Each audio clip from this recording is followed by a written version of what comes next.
Uh, Mikhail, you're online? Alright, hey y'all, what's up? Hi.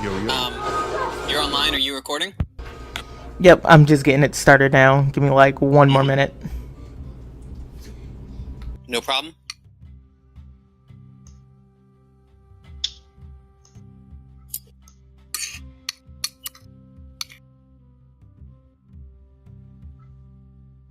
Let me know if I start making like really gross eating noises or something. Gross. Eating tortellini. Stop doing that.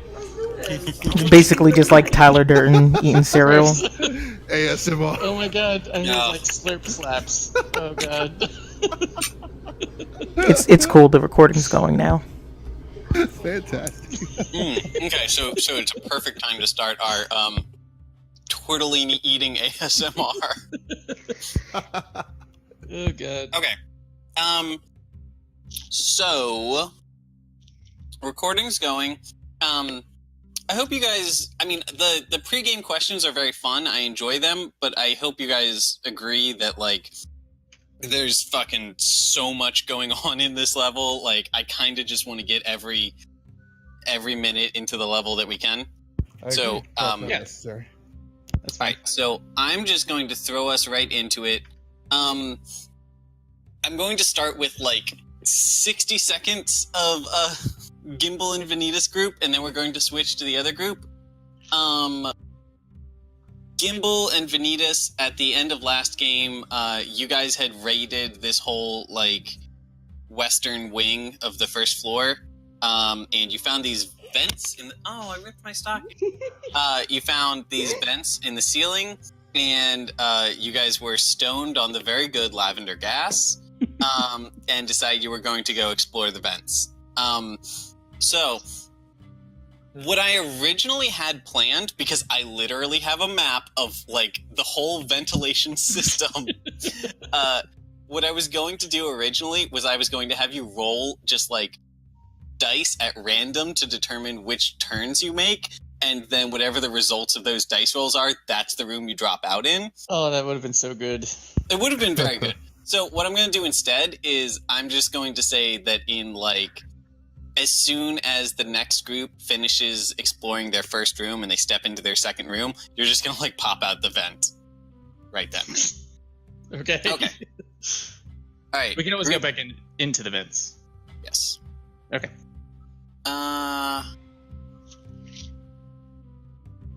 Group 2, we are on first floor B. I'm going to drop our group in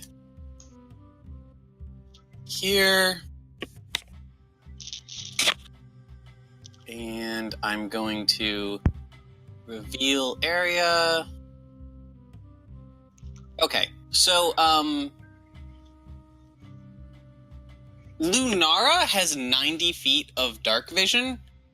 Every other person in this group has 60 feet of dark vision, and since you guys opted to use that instead of torches, which, good decision, it'll help you with stealth and stuff like that, I'm just going to say that is as much as you see. At any given time, I will reveal up to 90 feet away. But Is the map supposed to be completely dark? Okay, never mind. There goes. Alright, so you should be able to see the first 90 feet or so of the map. Everyone is on first floor B, and you're looking at this room with some brown squares in it. Yep. Okay, so this room that you're looking at is, I mean, you have to make... Oh god, everything's falling.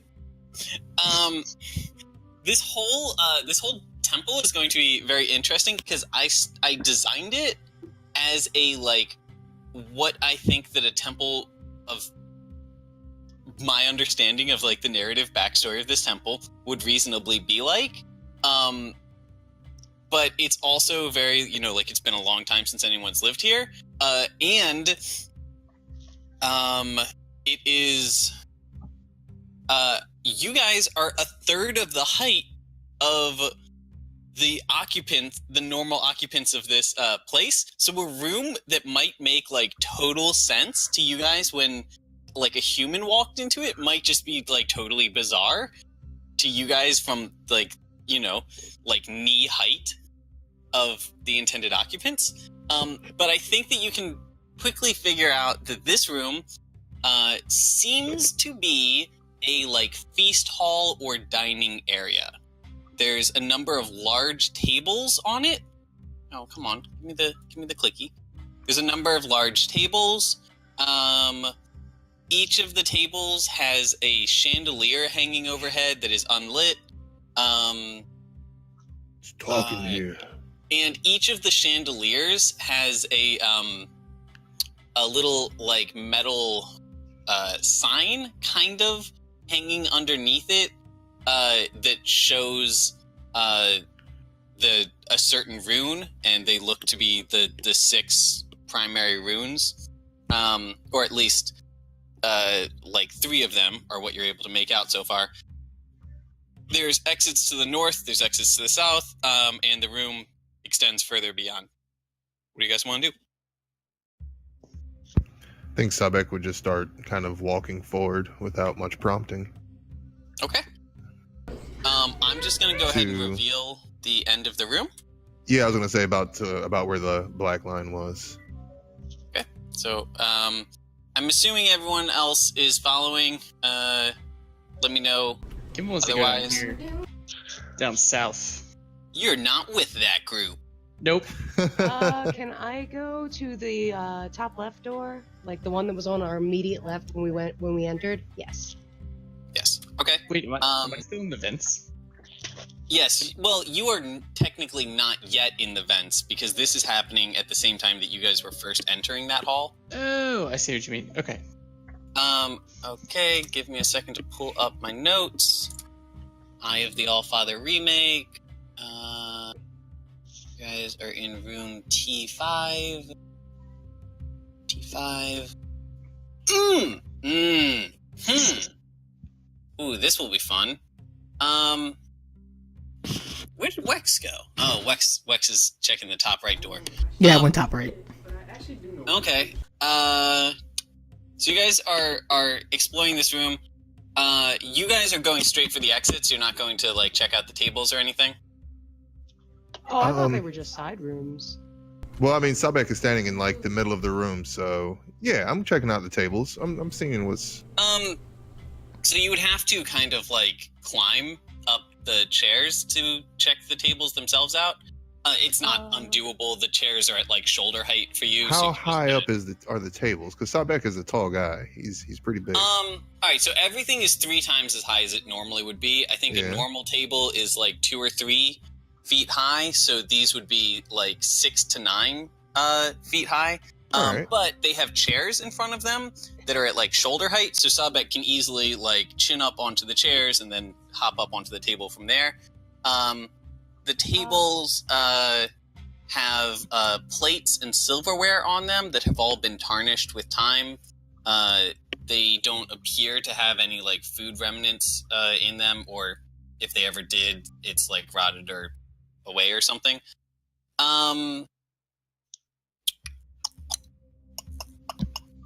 So even though Sabek knew that this is probably all going to be rotted, I was excitedly jumping up, because I kind of could see plates and cutlery between the spaces of the chairs.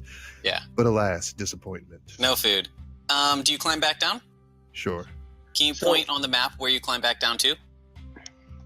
How do I point? You just long click with the mouse selected. Okay, so you're gonna climb back down here. And you have an ability. Sabek has an ability. I have danger sense, so something is going on. I think that's what I was getting at. Danger sense, advantage against traps, and you also have feral instinct. You always act first in combat, even if ambushed.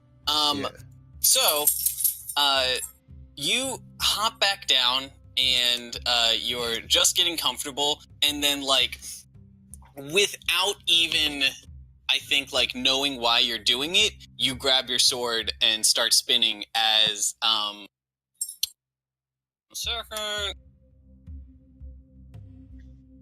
I don't need that.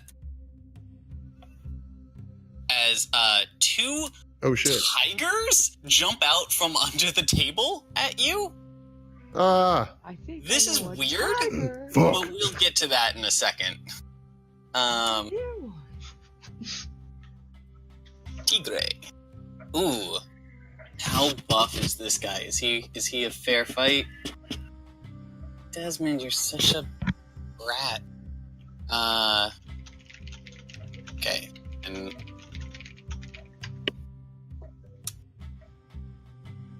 do this. Does it work?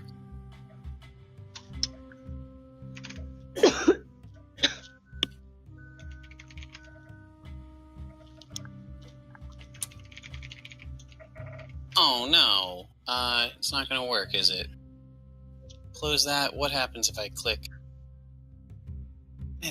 There's a way to download these stat sheets. I'll just have to manual roll for them. Okay, so Sabek, you get to act first in combat. There is a very, very large tiger with kind of like a snowy skin to it. Actually, nope. I'm gonna say that it still has like the bright orange patterning, but it's very big, very furry, and it is jumping at your face. What do you do? Oh shit. Okay. So I'm gonna definitely swipe at it with the great sword.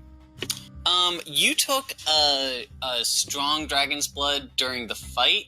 That fight, you guys then took some time in the room. I think it's been past the 1 minute where you're like feeling great, and you're entering this 10-minute period where you are on like a cooldown and you're not feeling as great. So Sabek, withdrawal, quick reference, coming down. Okay, you get everything except your rage benefits. But I think you're like close to the end of that. So after this fight, you're going to be in heavy withdrawal. Would I be able to pop a weak dragon blood at the same time as doing at least one of those attacks with the great sword? I will say yes. I think that, okay, important question. When you are traveling, do you keep your greatsword on a sling on your back, or do you like have it in hand while you're walking around this dungeon? While walking around this dungeon, I would like imagine my character looking exactly the way that icon does, just with the sword kind of in hand, slung over the back. Yeah.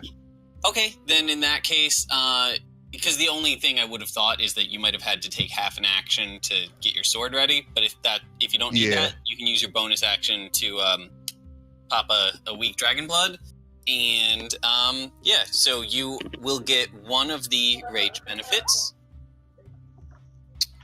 You have icy dragon's breath. All right, and it's all you. Okay. Yeah. Well, that poses an interesting thing. Dragon's breath, or oh no, I feel like he's right in my face, so I would probably do a dragon's breath.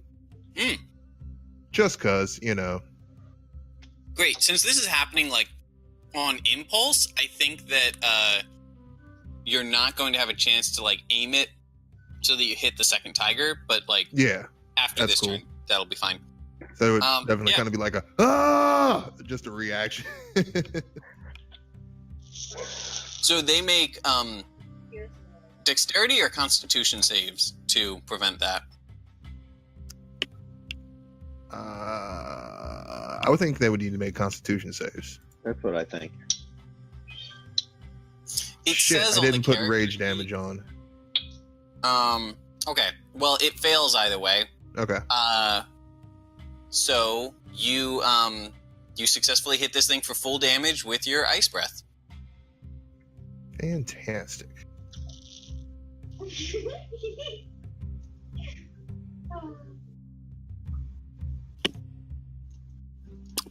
Sorry, you already rolled that. I didn't see.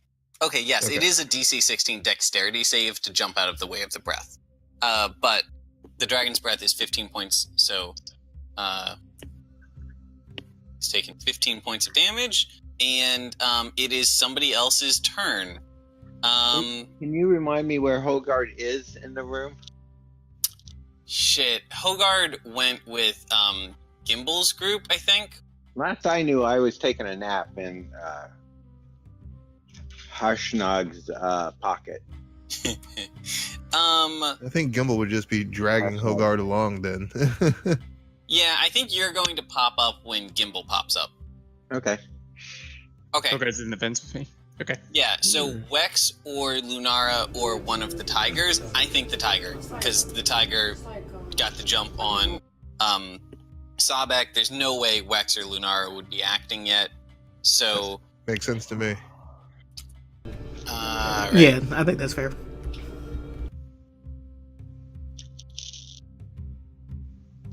This a little bit. 20... I'm gonna need you. This is coming from Sobek. This is honestly just a token. But can you make a strength saving throw for me? Sure.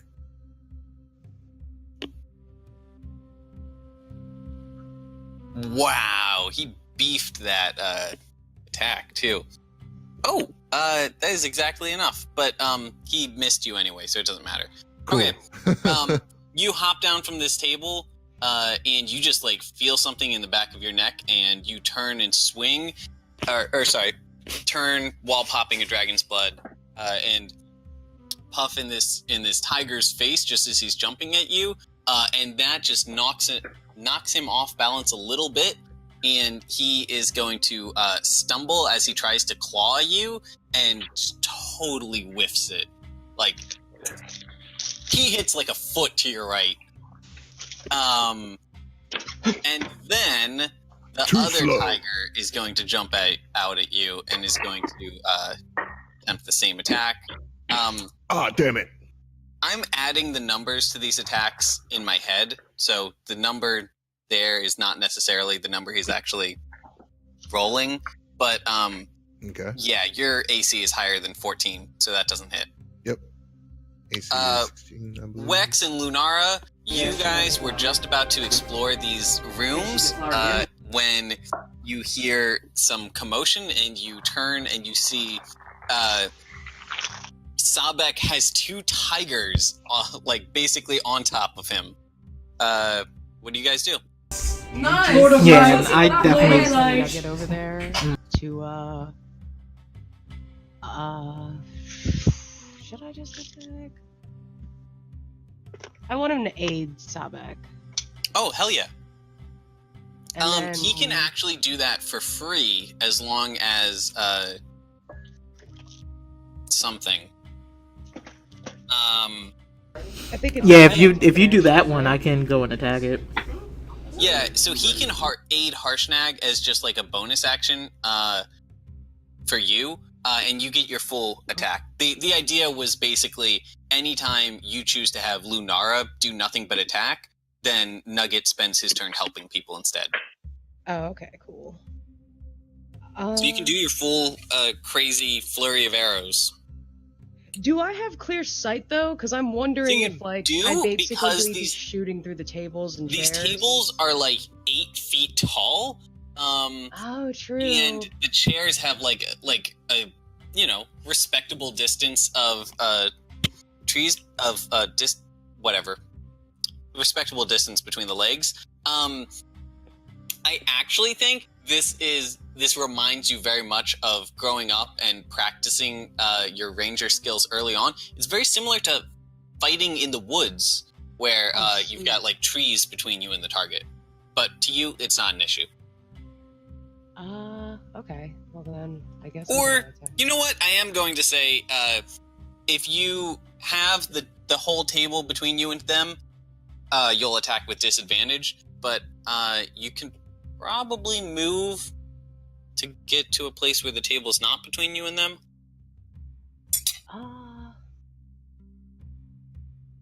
If I climb the table, would that take up my whole turn?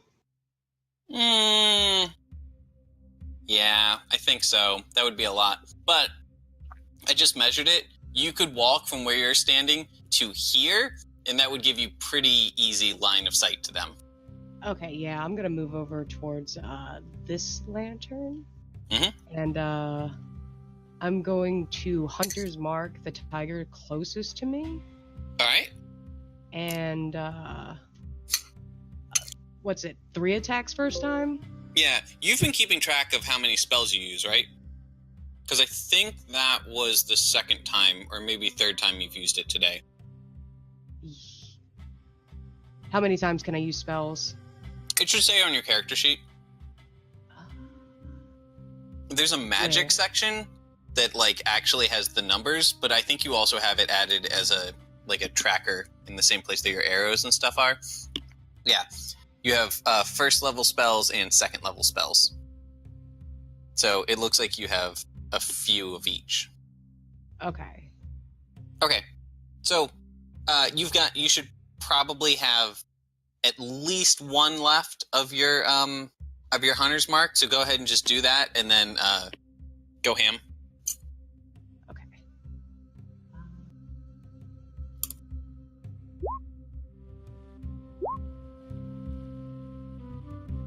It is 3 the first time. Yes.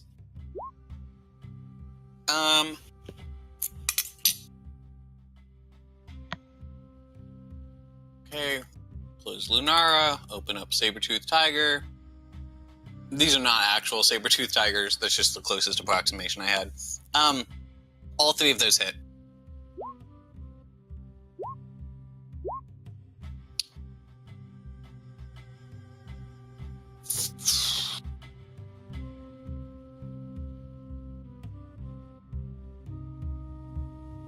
Six plus 6 plus 4 plus 9 plus 6.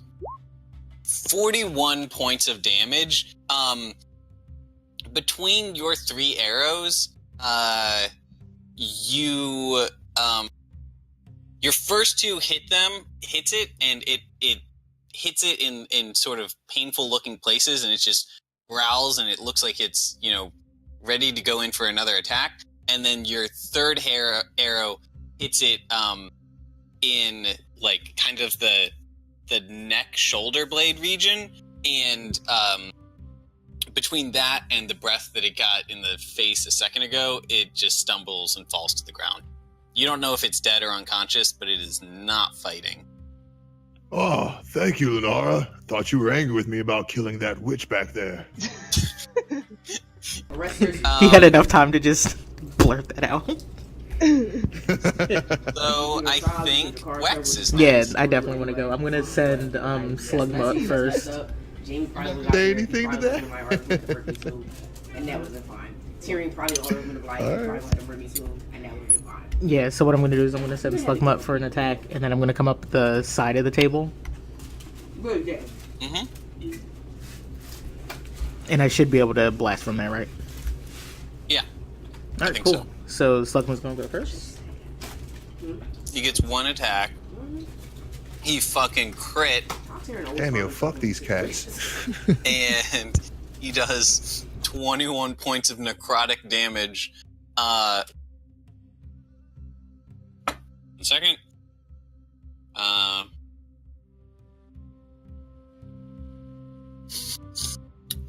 And it succeeds its saving throw, but you can see that it had just a little bit of its soul sucked out of its body by Slugma. Ooh. Okay, yeah, it is Wex. So does Slugma take on an aspect of a tiger?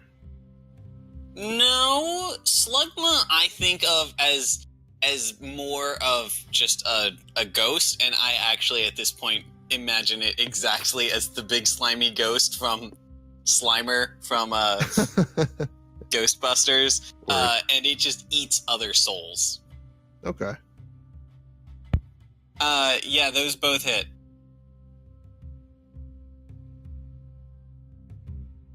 Okay. Yeah, you 2 blasts, you pop it in solid good good grouping in the chest with both of them, and this thing falls to the ground with sizzled, disintegrated out chunks through its chest. So I have something I want to do right now, but give me your immediate reactions.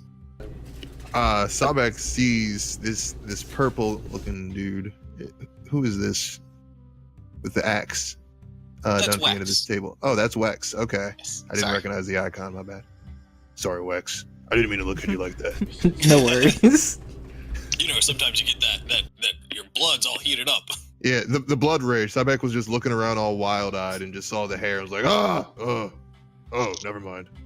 Lunara's gonna make her way over just to like grab her arrows back out of that one tiger, and then she's going to like. So do Gimbal and I hear this going on while we're in the vent?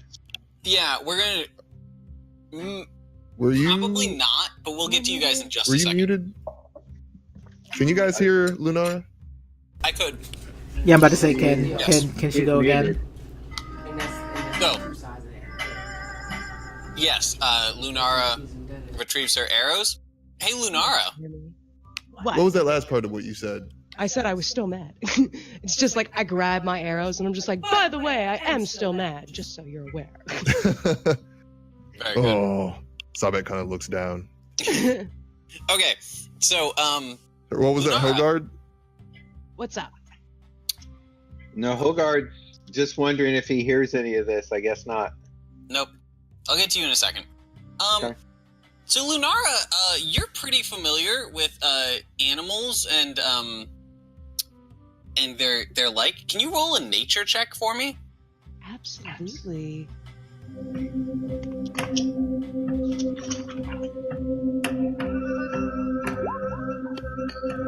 Okay, that's perfect. That's plenty.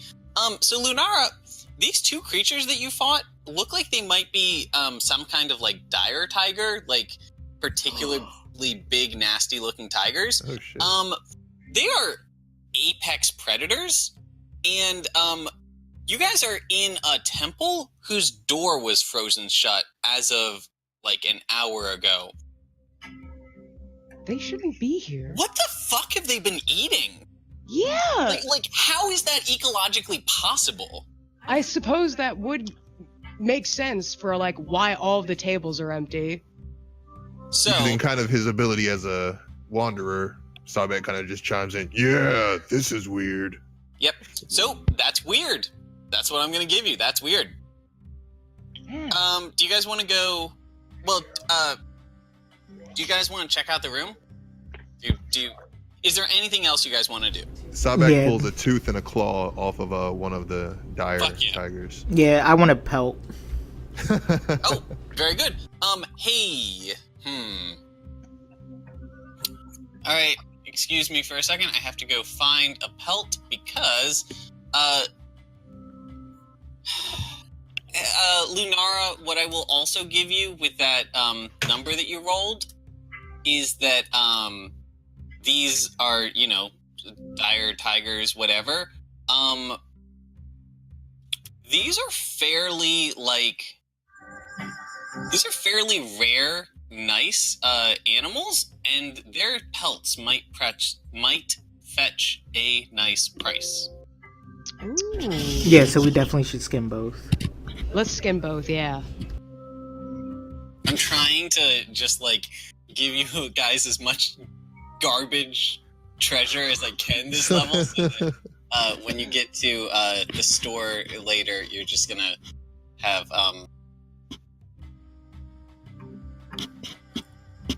you should hopefully have some goodies. All right, I feel like we're gonna get back out to the chocobos, and mine's just gonna look at me like, please, no more. So these are your pelts. I'm just keeping a visual list of everything everyone has collected. And at the end of the game, I'll tally it up for money.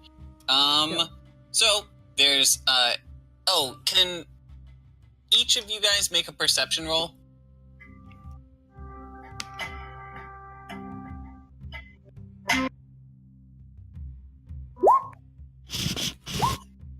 Ooh. Oh, damn. Okay. I only have a 1 for perception. That was surprising. So, Aeneas, you've been on a roll with like just observation lately, and while It's my you're like highest stat, I around think. and thinking about it, this whole temple that you've seen so far has been covered in a film of frost, much like the area around it has been. You can see that on the map. As you look around, you notice with your dark sight that higher up on this, like, let's say, like 30-foot, no, I think it's like 60-foot tall or something room, there, the frost doesn't reach all the way up the walls. So it looks like the frost has kind of melted away a little bit up towards the ceiling. And that's all. So north or south?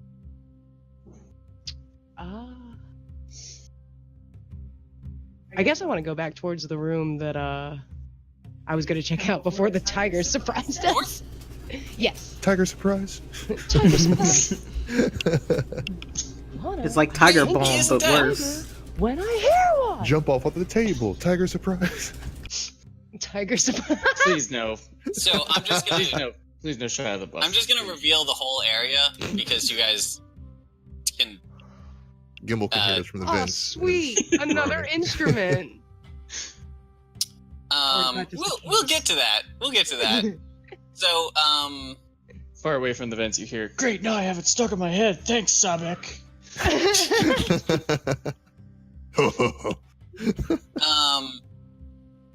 So you guys each head north, and you head into what might actually at first appear to be two separate rooms, because from the perspective of its inhabitants, it has a kind of like an island, like a little table-sized wall outcropping that somebody could put cups or plates or something down on. There are paintings on the north and west of the room, which I'll give you guys the same courtesy that I gave everyone else. Wex is a fucking pirate. Lunara is just a pirate in training. Yeah, bandit. Paintings are good shit. Paintings are lightweight and sell for a lot. These are giant-sized paintings, but that's all the better. So if you guys want me to, I can collect those for you. Yes. You guys take them down, cut them out of the frame, resell them later. For sure. Okay. So, with that taken care of, let's start with Lunara. You are in what seems to be a fairly typical, if massively scaled sitting room. It's actually not too similar to one that I think one of your uncles on your mother's side had, because I'm assuming that they were like a fairly successful, like, maybe not noble, but at least kind of like upper class family. So it has a fireplace with some logs positioned next to it, a couple tables that somebody could sit around while playing cards. This here is a bookshelf, which continues down this. So like the side of this little divider that's facing you has books on it. The side that's facing the other guys is a flat wall. I think that's it.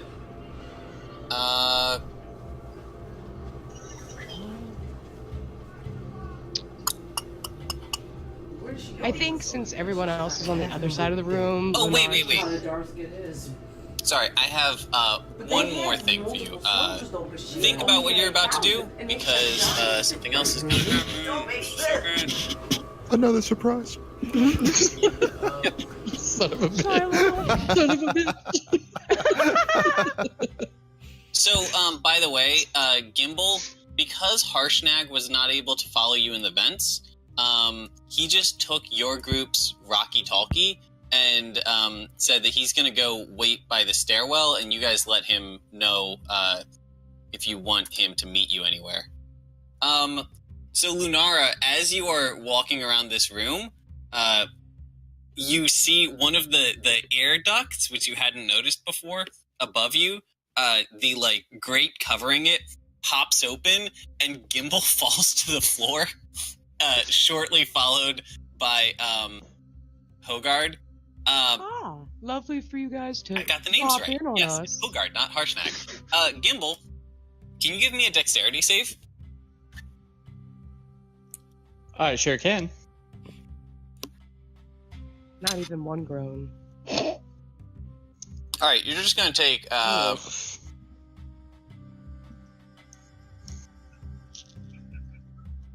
You take 11 points of damage as you fall 30 feet, or maybe like 45 feet to the floor. You whiffed that landing. You probably like twisted your ankle or something. So Hogard, you are still in the vent. You just saw your friend Gimbal stumble out of the vent and twist his ankle as he fell 45 feet. What do you want to do? I'm going to lower myself as much as I can, hang by my fingertips, and drop. Well, do you want to think about your like tools and stuff that you have available? Because you have a lot of crazy inventions and shit. Yeah, I should have, but I already hung Okay. to my fingers to drop. Okay, I good, gotta because ask, just- is that you know what Sprite happens? Mega Man with a beard? You slide down and you drop, and you've got like 4 seconds that you're hanging in the air as you're falling to the ground. And during that time, you look down and you see your hook shot hanging out of your pocket. And you're like, oh man, I could have just lowered myself down with that. Okay. You hit the floor. Make a dexterity save for me. Yeah, you're gonna take 5 points of damage as you hit the floor. Alright, that was good. That was fun. So, And so then, is he bearded Mega Man? Yes. No, he's not Mega Man. He's actually from it was released in America as Final Fantasy 2, I think, but it's okay. Final Fantasy 4. He's Sid. Oh wow. Yep. I'm terrible for not recognizing that. Okay. No, I mean it's a little obscure, and also I think that the Sid sprite in the actual Final Fantasy 4 game is like a handful of blue pixels. Yeah. Okay, so those guys are on the floor. Lunara, how do you react to this?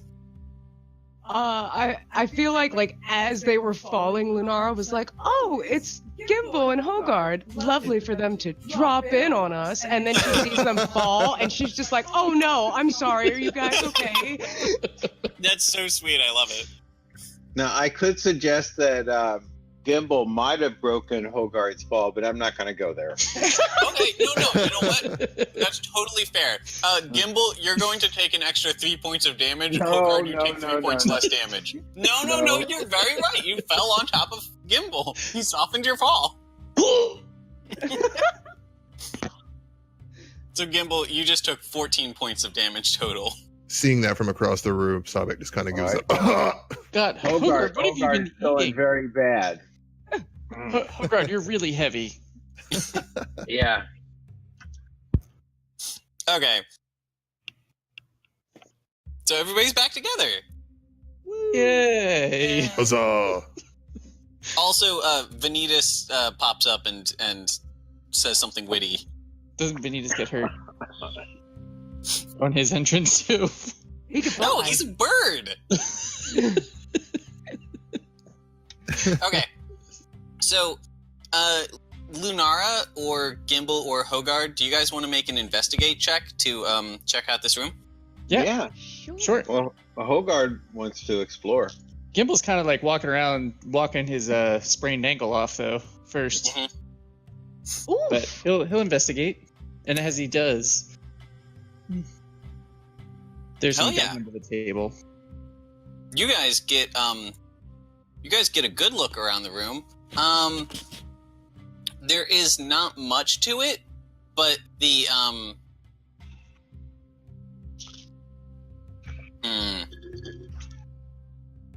So there are books on the bookshelf, but you have no way of knowing which ones would be valuable, and each one weighs like 20 pounds. So they're probably impractical to carry around. But you as you guys are exploring around, you see that I think Lunara ends up kind of like climbing her way up to the third shelf on this bookshelf, and you find up there a deck of Jotun playing cards that are What?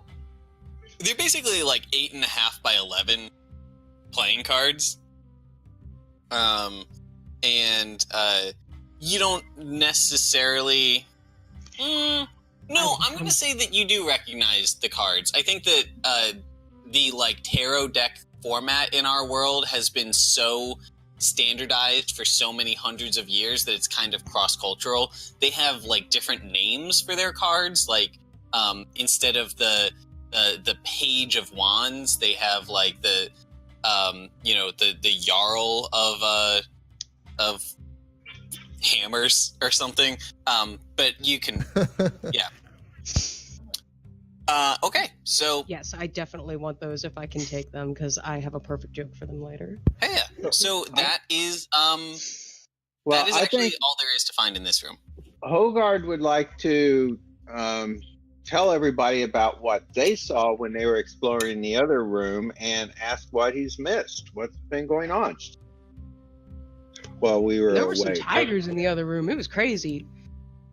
It was a Tiger. tiger surprise. Tigers. No way. Did you guys run into any creatures that shouldn't be in this temple? Were they There were some creeping in the pretty nice windows? There were some Nice pretty nice bears? bears. Yeah. They were not bad. They gave us some deer meat. Holy crap! I was high as shit. Can you share some of your deer meat? You guys were high? I'm really hungry. Was it like a temple trap? Gamble. I don't know what's real anymore. All I know Gamble. is these bears shared a lot of food with us. We got like 7 paintings. There was some really good fog. I don't believe you really have deer meat. Not anymore. Oh, I ate it. You son of a bitch. Okay. By the way, Gimbal, I don't know if you are intentionally withholding this, but you did see the bears, and you also saw some large dire mice. Oh yeah, and some rats. Yeah, dire Really, rats. really, really big rats. And I exploded them with my arrow. Gross. Did explode them. Oh, jeez. There are no more. Well, I suppose, all in all, it sounds like a mostly normal experience. So how do you guys want to proceed? You guys haven't checked out the right side of the room yet. So wait, what did you guys see? You guys saw tigers? Can I walk over to this guitar case and look inside? Is there anything in there? I think that the group catches Gimbal up. Okay, yes. You walk over to the guitar case. Let me check my notes. Because you find something in the guitar case. The guitar cage is Jotun sized, which means you could like sleep inside of it like a coffin, basically. And you open it up, or it's already open, but you peek inside, and instead of a loot inside, which is what you might be, well, I don't know that Sabek would know to expect it, but the thing inside clearly does not take up the space of the case in the way that it was intended to. Instead, there is a rod inside. It's like maybe 6 inches wide by like 6 feet long. It's got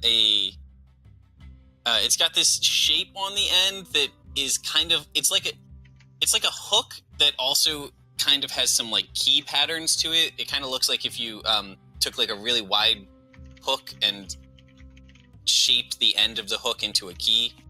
And that is what you find in the case.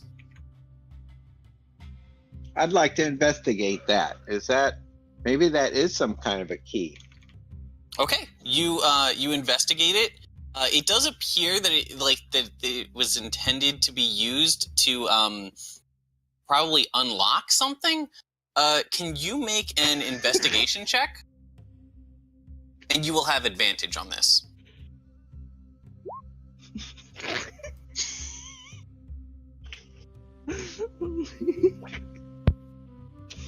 Hell yeah. You just rolled that, correct? The 20 and 21? Yes, just now. Good fucking rolls. Investigation. Okay. You find in the wall right about here, there is a slot that, to a giant might be kind of like coin-sized, but to you is, like an inch wide by like, it's basically the size of your index finger holding it up. And this slot is the shape, it's the exact width and shape of the like hook pole device that you just found.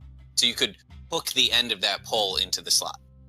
Can you click on the screen where that happened again? Right here, Okay. about middle of the lower half of the stage. By the way, this is a stage with some chairs sitting around it for entertaining. Lower half of the stage on the east side of the room. Well, guys, I think we should try hooking this into this slot. What do you guys think? Well, Now, before I we do need to that, can we mention, check out I that think book? I have to ask if Sabek would be willing to help you for that, because you find the slot and you can kind of tell visually that it looks like it would fit. It is about 10 feet up in the air, and you are about 4 feet tall. Okay. Sabek sees no reason not to help. Okay. And I'm not even sure if we want to go poking around, but if people are willing to, then I'm going to be prepared. I'm going to be on my guard. Sabek, I think you Get can that in literally just grab his lower half in one hand and like hold him up there. Sure. Or let him balance on the great sword, whichever. That's even better. I like that. Pie May style. So, Wex, wasn't Wex going to look at that book that was up there? Or? Yeah, I'm hoping I can look at the book before you guys decide to open up this secret lair. Okay. I mean, there's a whole series of bookshelves. Not a whole series. There are 2 bookshelves next to each other that have a bunch of books on them, but they're all written in Jotun, and they're all big and heavy. Yeah, not the bookshelf. The book that's next to the guitar case. Like the music book? Sorry. Yes. Wex goes up there. You're gonna have to kind of climb up the music stand to get a look at it, but it is just sheet music. It's not in the standard. Well, actually, Wex probably wouldn't, even if he was musically inclined, wouldn't know the sheet music standards of this world, but I will go ahead and say, as the DM, it is not the standard, like, musical notes and typography that a musician of your guys' society would recognize, because it's Jotun music. They've got their own kind of, like, language. Okay. Is there any value in the sheet music? I think that you would have no way of knowing that. Okay, comments. Please continue. So, Hogard, you get up to this slot in the wall. Do you hook the pole into it? Yeah, I'm going to go experiment. I'm going to go see if I can try and make this fit. Sure. It pretty easily, like, fits in place.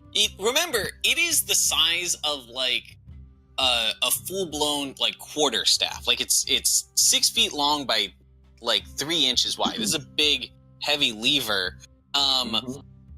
But you kind of have to, like, awkwardly balance as you get it hooked in place.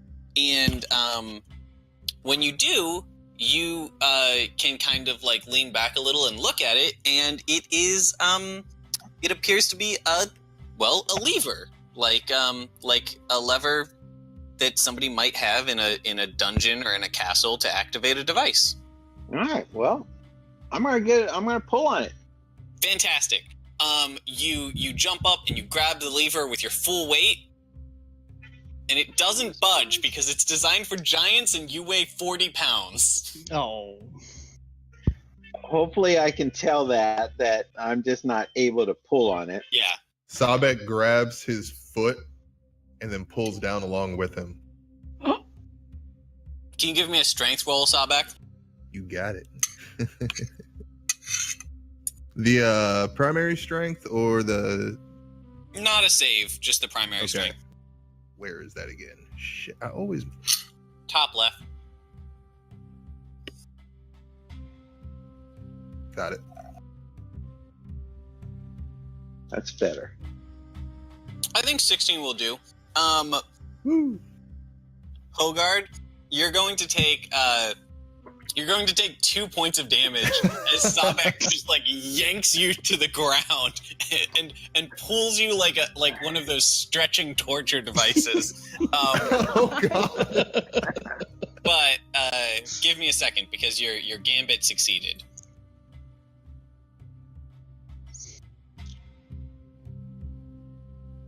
Click here, layer.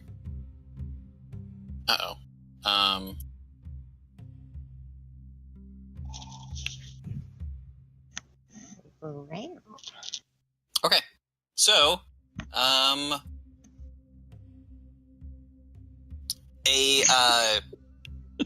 20-foot high by 15-foot wide section of wall pulls back and then slides into the wall behind it, revealing a passageway beyond. Ignore all of these lines on them. I just quickly slapped some squares down. Hogarth's pretty surprised. He's a little bit amazed. Wow, that worked. I am also surprised. Hey, Hogard, can you roll a Tinker's Tool check for me? It's under all of your skills.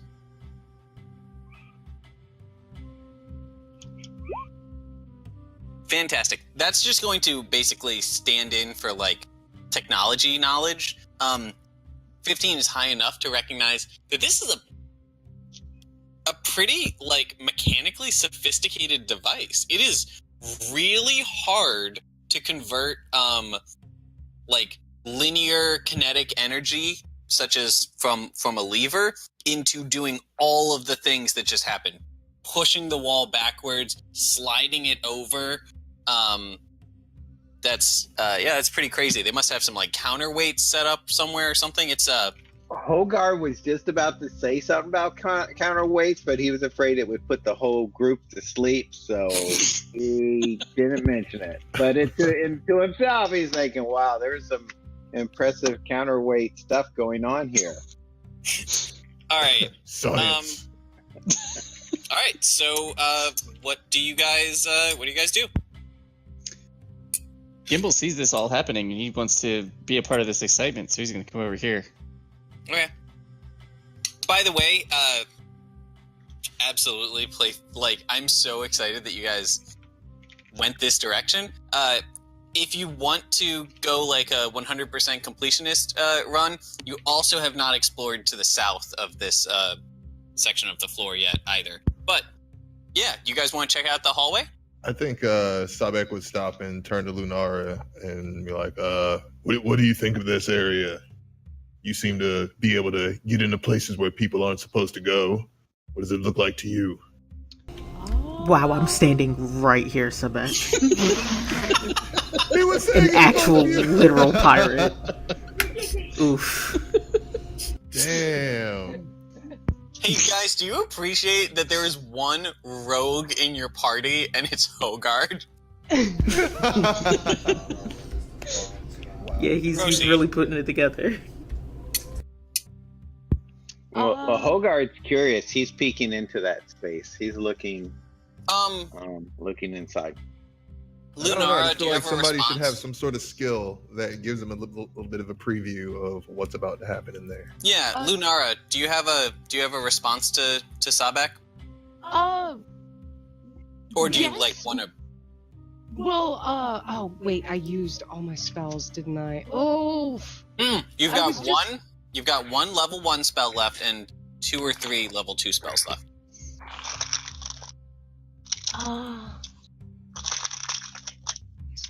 Oh, never mind. I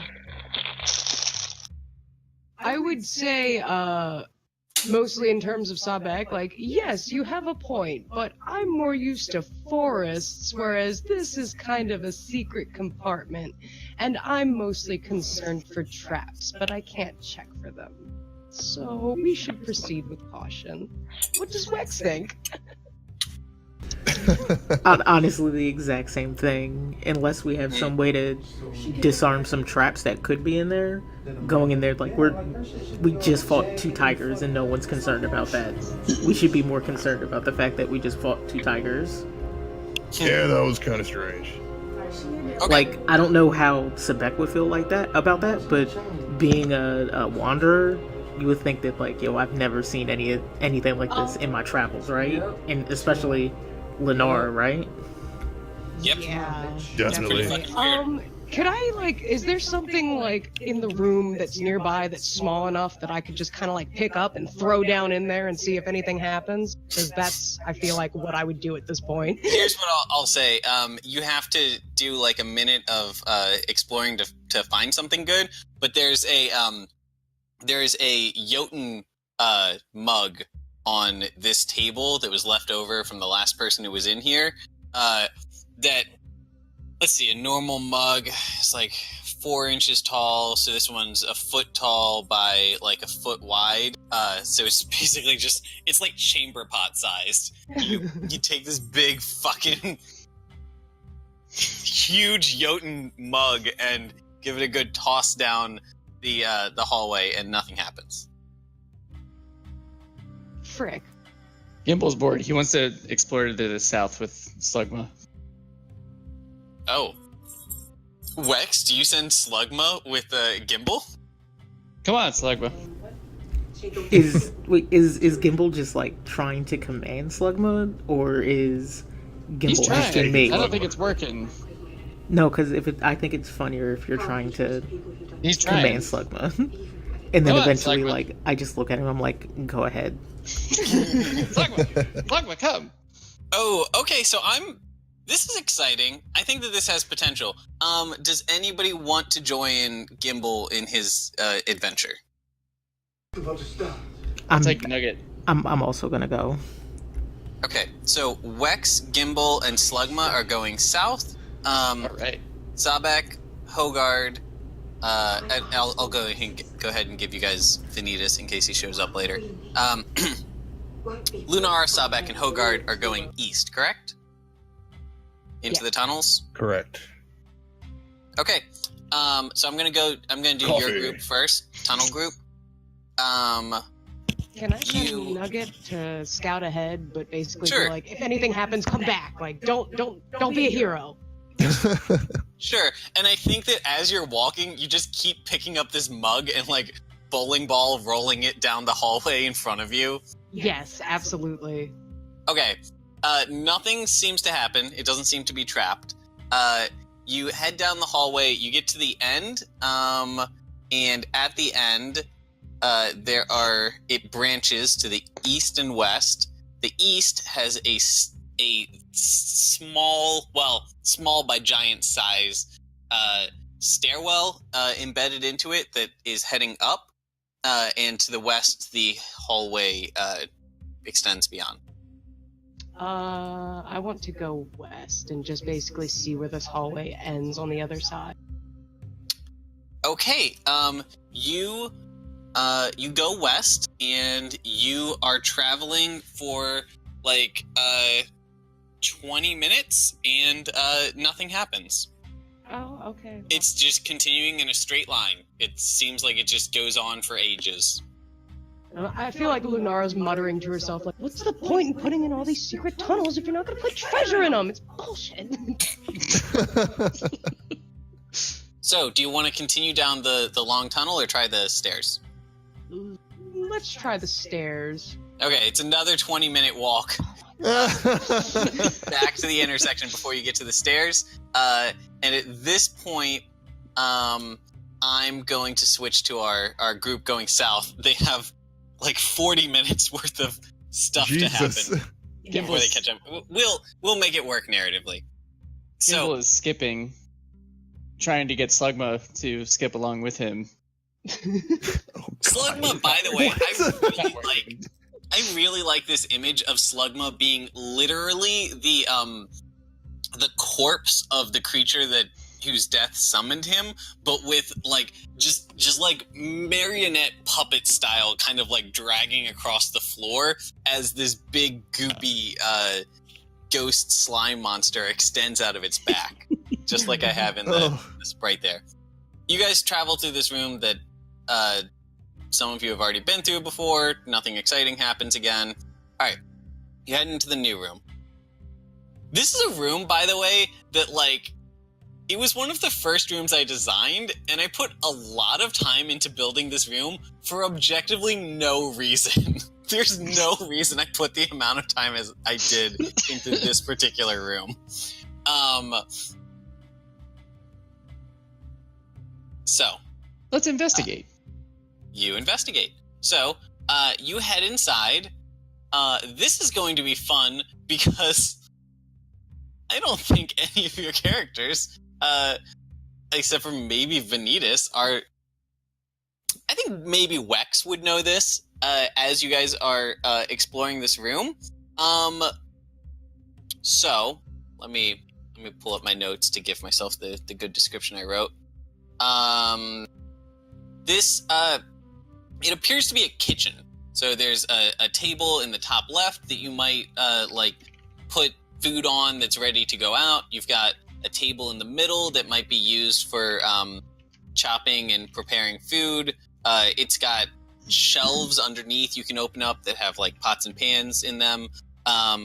It's got a table to the south with a bunch of metal plates on them that appear to be a stovetop you could like somehow activate power on and heat up.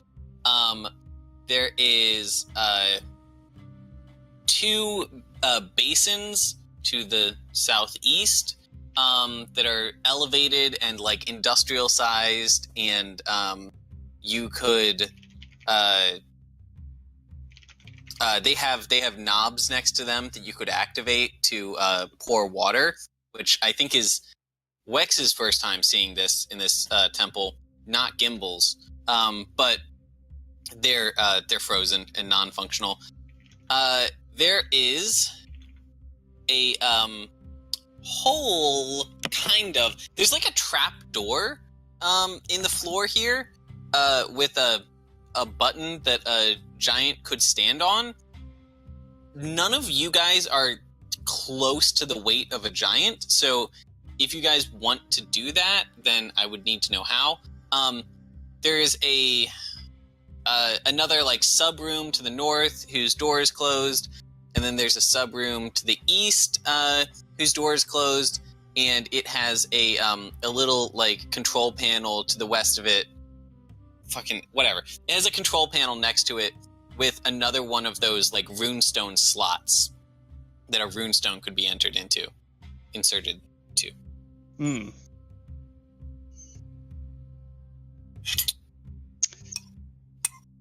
Sorry, that was a lot. I said I like really over-designed this room for no reason.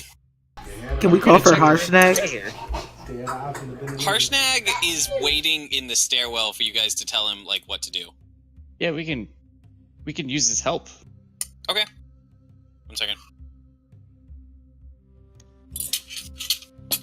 I want to search a room for treasure too. I don't know if there's any treasure, but roll and investigate. I have officially finished my dinner. Yo, big boy. Yo, Too big. Too big. Midnight over Oh god! He's nothing out of his cage to eat. We go, release the Drogo. Yeah, we really just need him to step on the button, but jeez. He had to pull a whole Jax. Yeah. Alright, so that is the actual size of him. Which, now that you see him in the room, you can tell that, like, this is a really nice professional industrial kitchen. It is kind of small and cramped. Gimbal, I'm afraid to tell you that there's, unfortunately nothing of value that can be found in this room. There's rooms to the sides that you could check out. Harshnag hears his stone of far speech go off.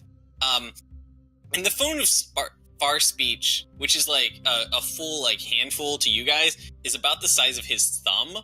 So I'm trying to imagine like a teeny tiny like thumb-sized cell phone that he's trying to like activate with like pressing the buttons or whatever with his pinky. But he eventually figures it out, and he responds to you guys and meets you guys in this room. And he says, "Oh, all right, you just want me to step on this? Okay, I can do that. I don't know what Harshnag's voice was. This is what it's going to be now." He walks on over to the pressure plate next to the trapdoor, and he steps on it. And would you know it, the latch on top opens up, and it's just like a chute heading down at a like not quite straight down angle. I mean, given the context of the rest of this room, I think that you might be able to make a guess as to what that chute is for. Garbage. Yeah. Straight up. It's a garbage chute to throw away like food scraps and stuff. Where do you guys want to go? Let's keep pressing forward. We'll go to the next room. Let's go here. North or east? You said there was a door here that's locked? Like closed? It's or not just locked, it's just closed. Okay. Okay, well, it would be a bit of a challenge for you guys to get it open on your own, but since you already called Harshnag over, he'll just grab the door and open it for you. You step inside. This is a pantry. It's got all kinds of spices and flour and stuff like that in it. On the east side of the room, there is another one of those devices with a runestone slot. This seems to have the Haug rune as something that could be inserted into it. And then there are three like trash can like devices positioned next to it that have some like appendages coming off of them. And then on the west side of the room, there is a ladder descending down from the ceiling, so you could like climb this ladder up to the floor above. And I'm going to say this might surprise you. When Harshnag opens the door, for the first time since entering this temple, you see light. Actual natural, well, I don't know if it's natural, but there's light coming down from wherever this ladder is descending from. Fuck yeah, Cody's here. Yes, he is. Vanitas. Yay! Hello. We're going to, I'll fill you in just a second. I want to know what Gimbal does. I'm going to climb this ladder. Okay. Oh my gosh, just wanton abandon. Is Vanitas still with Gimbal? Let's get that real quick. Okay, so here's what happened. You guys were in the vents. I was originally just going to roll randomly to see how you guys travel through the vents and have you guys appear in a random room in the dungeon based on how you rolled. But to keep everything easy and clean, I just had you guys pop into the room that the other guys were in. The other guys fought some tigers, commented on the fact that, hey, it's fucking weird there are tigers in here. These pelts look expensive, whatever. They explored. By the way, if you're on Map Tool, you're not on Map Tool. I'm in my car right now. Okay, well then, never mind. The other group, Sabek and his group, explored the eastern wing of the ground floor. They found a dining room, which is where they fought the tigers. They found a like sitting room with a fireplace and an extension of the sitting room that had like a stage on it with a like loot case sitting there. And inside the loot case, they found a lever that could be hooked into the wall nearby to open a secret passage. And that's where their group has been Meanwhile, you guys decide to split away from their group again, so it is now Gimbal, Wex, and Vanitas traveling with Harshnag, exploring the south side of the East Wing, which is where you guys came across a kitchen, a very like industrial kitchen. That's where you are now, and Gimbal just found a ladder from the pantry leading up to the floor above, and he wants to go that way. Is anybody following him? Y'all are like, what the fuck? And this random Prince of Dawn. No. Okay, bye. Okay, bye. I'm following. People and I have gone this Come far on, together. Vanitas. Let's go find some fog. Oh my gosh. They're freaking drug addicts now? Wow. tell everybody about the fog? I didn't stop talking about the fog. Yes, correct. Fuck, 3-way party split. Beautiful. Let's do it. DM Nightmare. Oh god. D&D hard mode. I got it. Alright, we're going to do Gimbal and Vanitas' group, and then Wax, and then the other group. Gimbal and Vanitas. I'm going to move you guys to another map. It's going to be black and scary for a second. Ignore the dark. It's black and scary. Yeah, I know. Okay, so climbing this ladder takes you, Gimbal, a long time. And Vanitas, it's actually this is kind of frustrating to you, I think, because you're somebody who's used to having like aerial freedom. This ladder is a little bit of a pain to climb because oh no, you know what? It is a pretty open room. I was thinking it was just like a chute, in which case I think it would be very awkward for you to fly in a chute because you don't have room.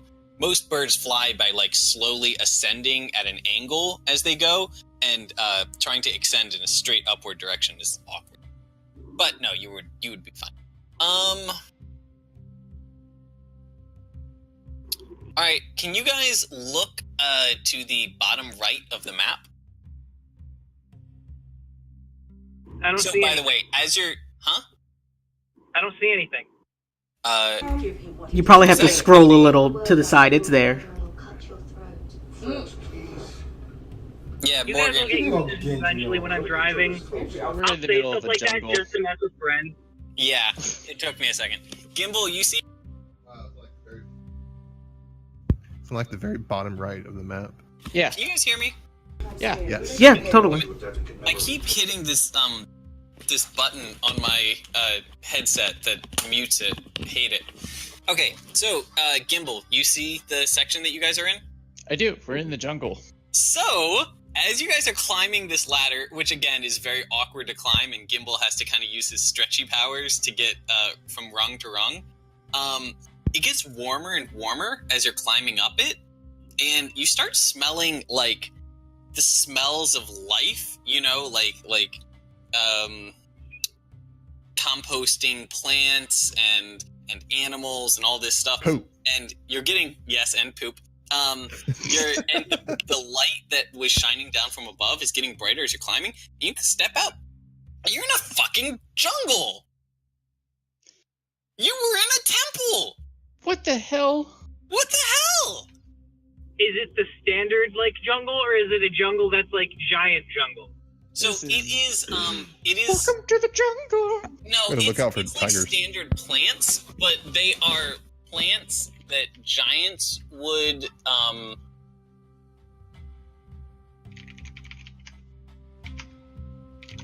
It's a particular selection of plants, is what I will say. I don't know that Vanitas would know this, but I also don't think that there's like anything I could do that would be narratively interesting that would let you guys figure this out. It's they are plants that giants might grow for food. So like instead of having like, you know, instead of having like spinach leaves, they would have just fucking ferns that they grow. Because, you know, everything has to be scaled up for giants. But it also looks like, yeah, regardless of like why these plants are these plants. It is a full-blown, like, wild jungle. There's no rhyme or reason to it. You guys are standing next to a couple huge patches of mushrooms growing up out of the ground. There are streams to your north, south, and west. There's a couple big trees, and GM layer, select, layer, token layer. Okay, and as you guys are standing there, I don't have to limit you to 60 feet. This room is illuminated. I can reveal everything. Fuck yeah. Yay. Are we outside right now, or are we still in the dungeon? I have a plan. There is a bright light overhead. I am going to fly up as high as I can to see if I can eventually touch a ceiling. Okay, yeah, I'm gonna try to climb this tree. Thank you very much for doing that, because the other thing I would tell you is you guys like got a good look at the whole region as you guys were flying in on Zephyros's flying castle. There's no jungle in the fucking like upper mountains of the spine of the world in the frozen north. Like, what the fuck? There's no way this is normal. Well, considering there's a jungle in the center of the planet where dinosaurs still live, this might be normal. So, God damn it, Cody. Neatus, you fly up, and as you're flying, you see some other birds flying around in the area around you. However, your prediction is correct, and there is, in fact, a ceiling. Is it... Where the fuck did I put that? Oh, that's the problem. Get out of here, Star. I don't need you. There is a ceiling, and the ceiling is painted kind of like sky blue and has a mural of like clouds on it, but it's kind of like, it's not really designed to look to perfectly be like an illusion. They're kind of stylized clouds with, thicker like lines and bold dramatic whites to them. They do move around, so there seems to be some kind of enchantment. No, you know what? No. There's no way they would be able to do that. Sorry. It's just a normal painting of clouds. And the other thing you notice while you're up on the ceiling is that there is there's a track that heads east to west across the ceiling. Maybe right like back. There was a really strange noise outside. Okay. Go ahead. I'm just gonna keep going with Vanitas. It may be like a 6-foot wide track with big tank or not tank train track kind of like tracks running through it, and in about the middle of this track there is an extremely bright light that is comparable to like staring at the sun when you look at it, so you can't tell the specifics of what is going on with this light. It is providing actual warmth. It's keeping you warm, which is why this room is the warmest place in the temple so far. And you don't necessarily have a chance to like watch it actually progress across the track, but given that it is on the track, you can make a little bit of an educated guess that maybe this track is like an artificial sun. Okay, now, question. Is this obviously a painting as I'm flying up towards it? Like, can I tell, or am I just going to run face first into this giant ceiling? No, it is obviously a painting, and also, as you get closer to it, you can see some kind of, like, texture where, like, the paint chips have flaked away and stuff like that, so it's not a huge surprise. Okay, do you want to meet Gimbal back down on the floor? Yeah. I'm gonna meet Gimbal. I'm gonna be like, Gimbal, I think we're outside. I couldn't find the ceiling. You bastard. Are you sure? Yeah. Because I'm pretty sure it looks like a painting from down here. Nah. Yeah, Yeah, Gimbal, you did notice that the clouds are not moving, and they're a little stylized, and Looks there's pretty fake. kind of like a gray track running across the middle of the sky, which is not a thing in a normal sky unless something has gone very wrong with existence. So, I'm going to try to climb this tree. Yep, this is very exciting. Honestly, this is like the part of the level I'm most stoked about, but we've been on your group for a while. Yeah, we'll switch. Yeah, I think I want to go back to the hallway group. Is that all right with you, Wex? Yeah, that's fine, because I was just going to go in the door. So I think it's better to go to the hallway group first, then hit me. Okay. Give me a second. Hallway group, you got back to the intersection and then decided to try the stairs, right? Mm-hmm. Okay. So you're actually also going to be on the second floor map. Give me a second to prep a couple things. Need to get here. Need to say layer, map layer, map layer, map layer.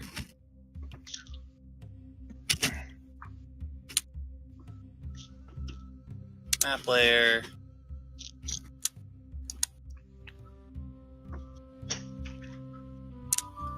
Okay, so I actually wasn't able to fit this part on the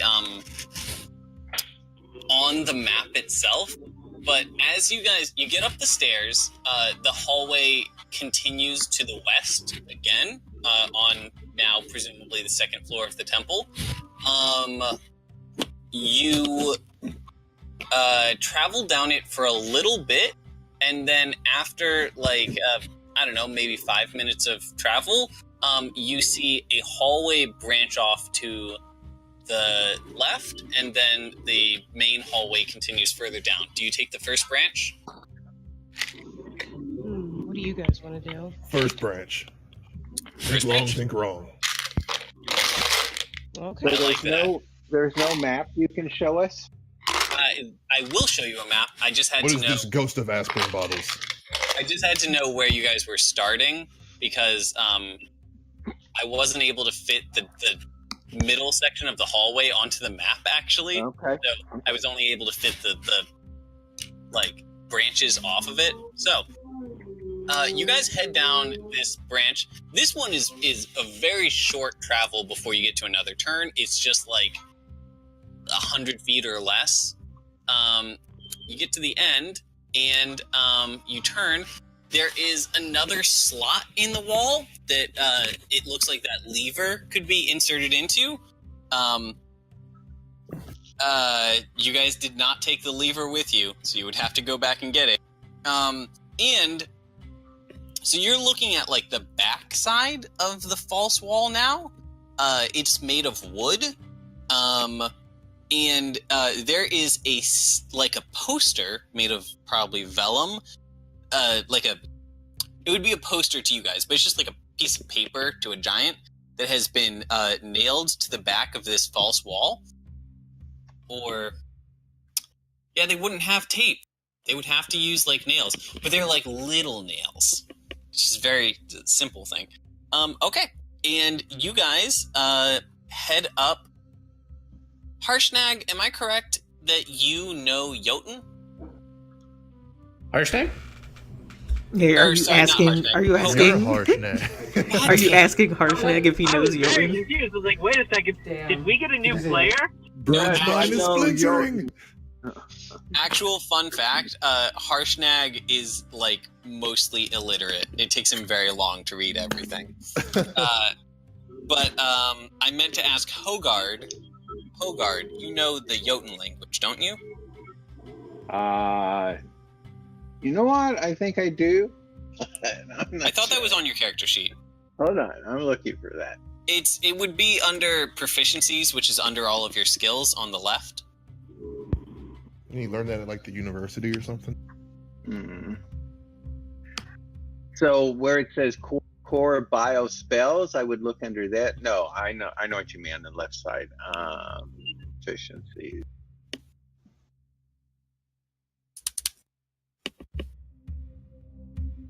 I've got thieves can't. Dwarvish, Elvish, Goblin. Oh, you don't. Does Lunara? You might be mixing up with me, because I know you. Fucking Vanitas! God damn it! I wrote this very funny thing, and now you guys can't read it. Wait. Yes, we can.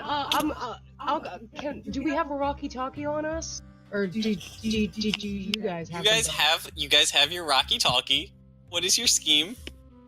Can I get on the walkie-talkie and be like, Vanitas, if I describe the shapes? No, this is insane. I will not allow this. I will say you can get on the walkie-talkie. You can get on the walkie-talkie and ask Harshnag to come meet you if Wex is willing to either part with him or go meet up with you guys briefly. Yeah, and he can bring that lever with him. Mm-hmm.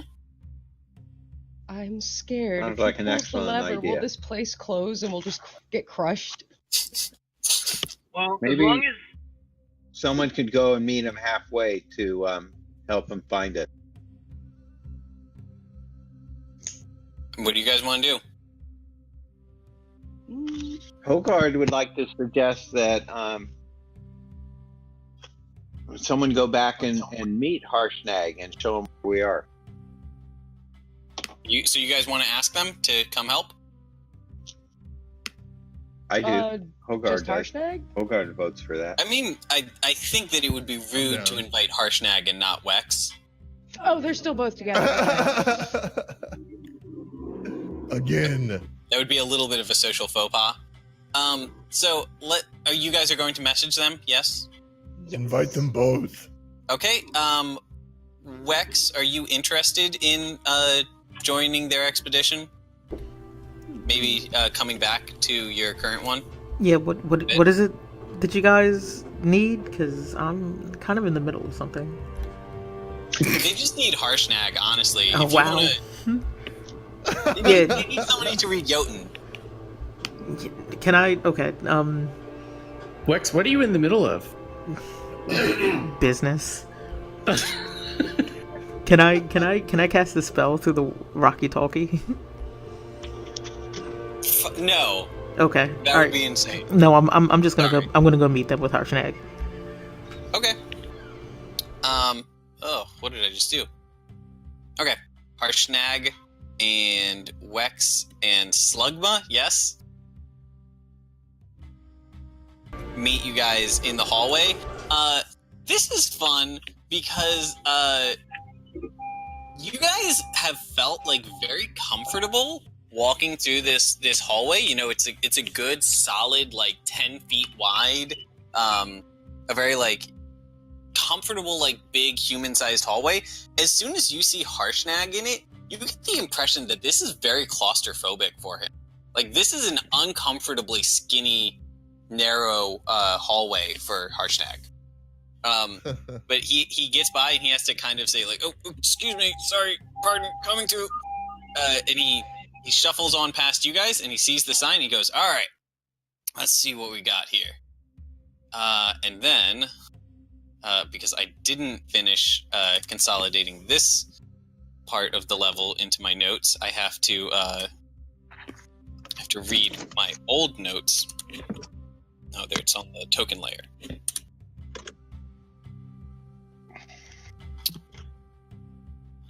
Oh no.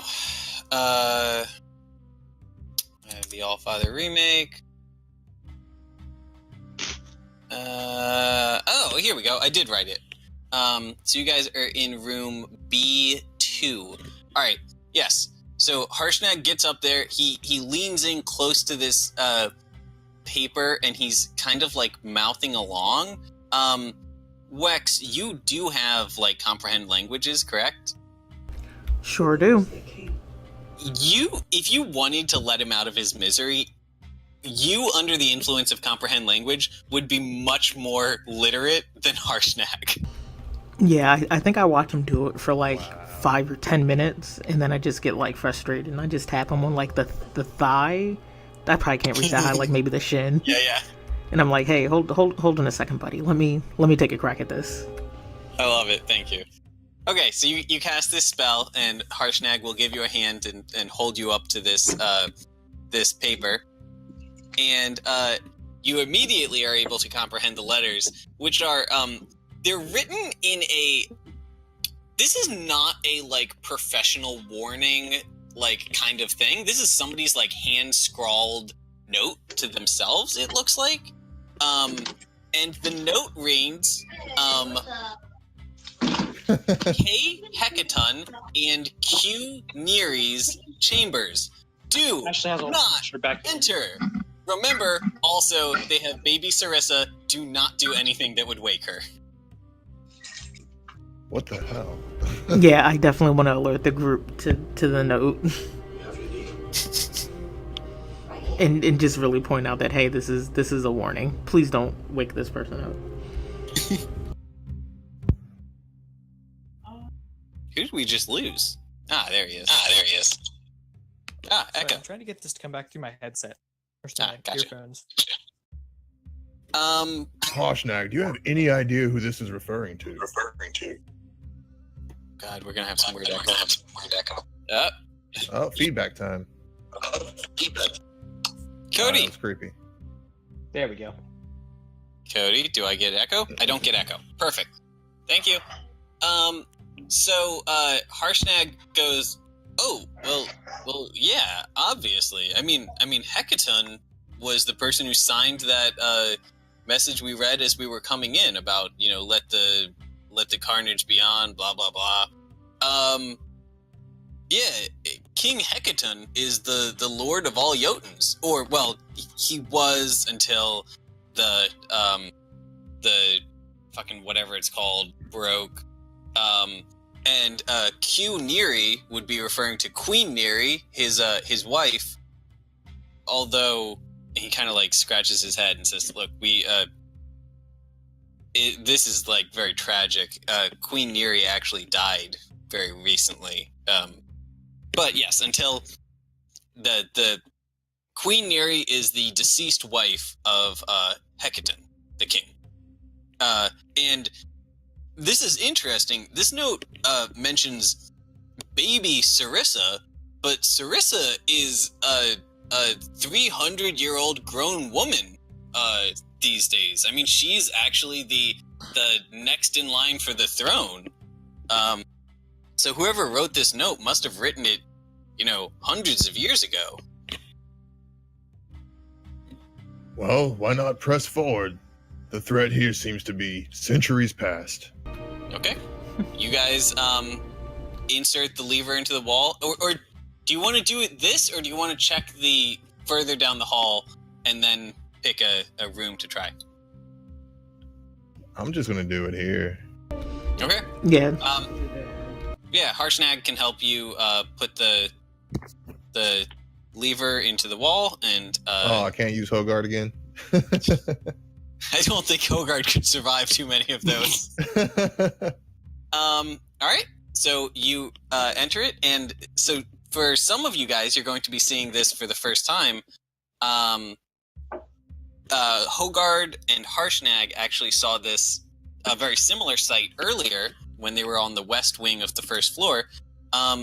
This is a bedroom. This is actually a royal bedroom, so it's a very nice suite they've got going on.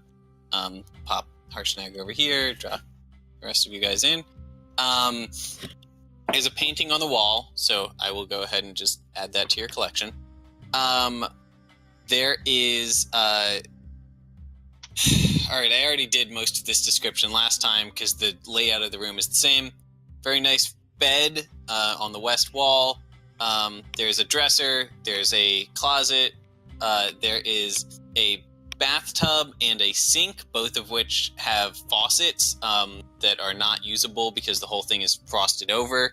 And there is a significant, chest in the corner next to the closet. Oh, I didn't think to include this. There's also a baby crib here. But yeah, there's a chest in the corner. And it does not, unlike the sprite that I've included, have a key slot. Instead, it has a a 10-digit spin number key. Think like a locker. Hogard wants to offer to try and pick it because I'm the party's rep. Sure. Can you go ahead and make a Tinker Tool check? Do I have any objections from any of the other party? None for me. I mean, I feel like myself and Lennar would really want to open a chest, specifically one that big. So, is there any way we can aid in that role? Let's start with just his roll, and then we'll see what comes of it. Make your roll, my dude. Papa Bear. Any advantage? 11. All right. So if you guys like lean over it with him and give him advice based on your thieving experience, then you guys can give him advantage. I'll go ahead and say that you do that just because I like the idea of him having a full-blown 23, like, no doubt in mind what's happening here. This chest is pretty much impenetrable. It's set up very similar to like a modern day safe that somebody might have in a like business office or something. If you had like some heavy explosives and like arcane power tools, maybe you could get through it, but as is, the hinges are invulnerable. There's no lock that you could pick. It's just numbers. So without knowing those 10 digits, you're pretty much SOL. Can we take it with us? Maybe we'll... No, it weighs... I mean, even Harshnag can't pick it up. It is bolted to the floor and heavy cast iron and weighs like probably this. It probably weighs as much as a minivan. I would like to keep working on it. I think maybe other people can explore, and I would like to take another... Do you want to just try random combinations of digits? That's what I wanted to ask. Is that what you're doing, Hogard? Can we ask Hogard Harshnag if there's any like off the top of his head any important 10-digit numbers in giant culture or Jotun culture that he could think of that like might be like the answer to this chest? He like scratches his head and he goes, Ooh, maybe it is Princess Sarissa's birthday. Would that be 10 digits? Because I was thinking the same thing. Well, I mean, it's written in the Jotun calendar. Okay, try it. Tell us the numbers, Harshnag. Tell us. Harshnag sits there and just has kind of like a grin on his face that slowly slackens, and he goes, "Don't ask me. I'm not a historian. I know of Sarissa. I'm not her friend. Can we call over the walkie-talkie and ask if Vanitas knows it? No. Any non-Jotun would. There's no way they would know it. Zephyr. He knows stuff like this. He's good with numbers and shit. Did we give him a walkie-talkie? Harshnag has his own walkie-talkie channel to Zephyros. Sweet. Oh, perfect. So Harshnag is going to pull out his personal Stone of Far Speech that is connected to Zephyros's. This one is the size of like a boulder to you guys. He picks it up and he punches. He activates the device and then he holds it up to his head and he waits a bit. Oh, hey babe. Hey, we are actually working on that dungeon. Yeah, it's going great. I'm here with our friends. Yeah, those guys. You know the guys. Hey, don't freak out, but we are currently in King Hecaton's personal chambers from like several hundred years ago. And he has a safe in here that we're trying to open, but it's a 10-digit code. And we thought that maybe Princess Sarissa's birthday would be the code. Do you know that off the top of your head? Uh-huh. All right, here, hold on. He walks over to it and he kind of like sits down and starts like punching in numbers as he listens. And then he punches in all of them and he presses the button at the end. And trying to decide if this would be trapped. I think that it wouldn't be trapped because there's a chance that, Sarissa would like waddle on over and activate it by accident and get a cloud of poison gas or something in her face. So no, I think nothing happens and goes, "Oh man, I'm sorry. Thanks for the help anyway." Yeah. Yep. Love you too. Bye. And he hangs up. Well, that didn't work. Shrugs. Sorry. I think that I, as a DM, wasted an irresponsible amount of time on that. No, that was good. So, do you guys want to? Does anybody want to make an investigate check to check the room? Yeah, I want to explore the room, especially looking for some kind of clue that might.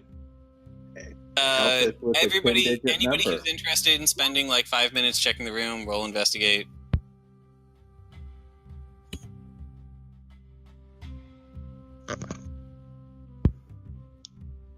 All right.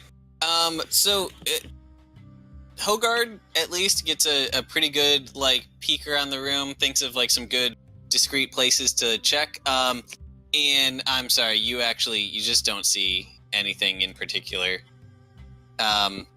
It looks like whenever they were through here last, they cleaned it up relatively well.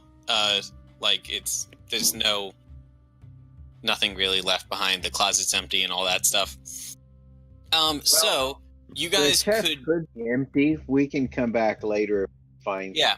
So you guys could explore down into the hallway to the south. Or you guys could go back into the secret passage and check check the further down the secret passage. Hey, I'll be right back in like 5 minutes. Okay. He don't want to get anything. What do you guys want to do? Hogard's willing to go down south and explore. All right. Is that what the party wants to do? Yeah, let's explore down the hall. Yeah, we can go south. All right. There is a wall blocking the end of the hallway. That looks like it might be designed to kind of slide in and out of the ceiling. The hallway extends way down this way. We're going to get to that in a second. There's bedrooms to the north. To the south, there is a room with multiple entrances that appears to have a bunch of bookshelves in it, so it's maybe a library. Here, the floor of this entire, second floor area has fallen away, has, shattered in, and, Hogard and Harshnag actually recognized this from the last time when you guys were exploring the first floor hallway, that it had some rubble that had fallen down into it and had some lavender smoke that was drifting into it. And you guys actually can see, where's my reveal tool? You guys actually can see a bit into this room that is emitting some lavender smoke that is drifting down into that hole. The lavender smoke is drifting out of the room, and the rest of the party knows from Gimbal and Vanitas's explanations that that smoke is not immediately dangerous. It is a hallucinogenic and a euphoric drug.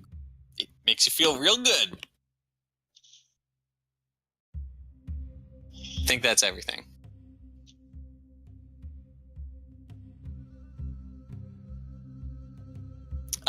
Where do you guys want to put yourselves? So there's a hole we can see down into the floor below? Yeah, you actually would have seen that because you explored that. No, you were napping in Harshnag's pocket. Never mind. You're awake now. Harshnag tells you that he had seen that when you guys were below.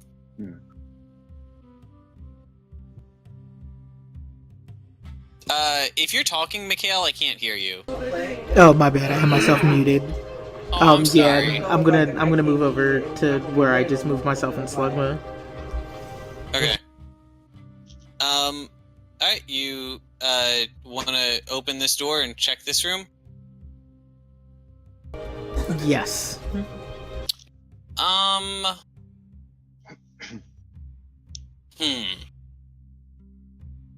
I guess this room would not be locked.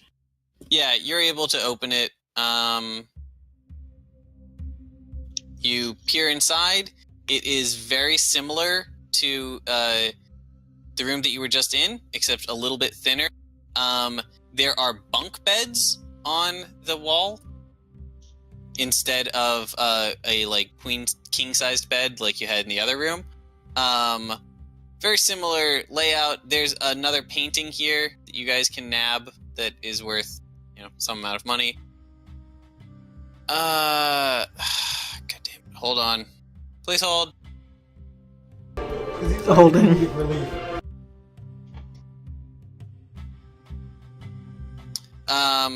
Yeah. And that's about it. You can roll investigation if you want to check for treasure.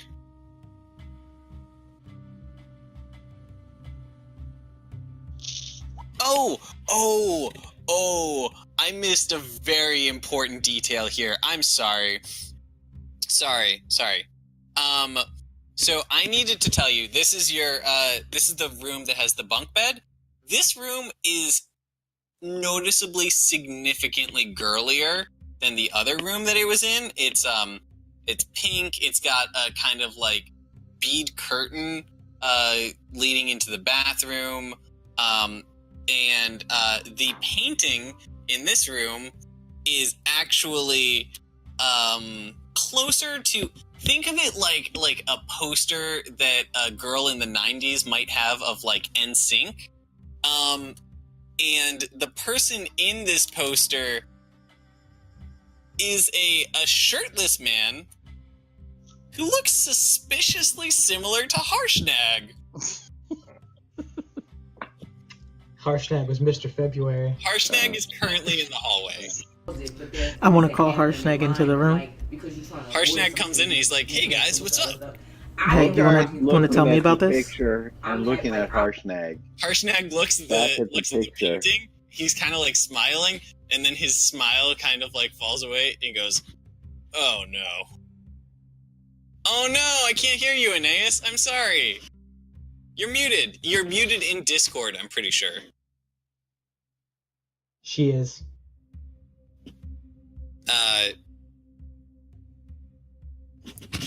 Look for the like mute button in Discord itself.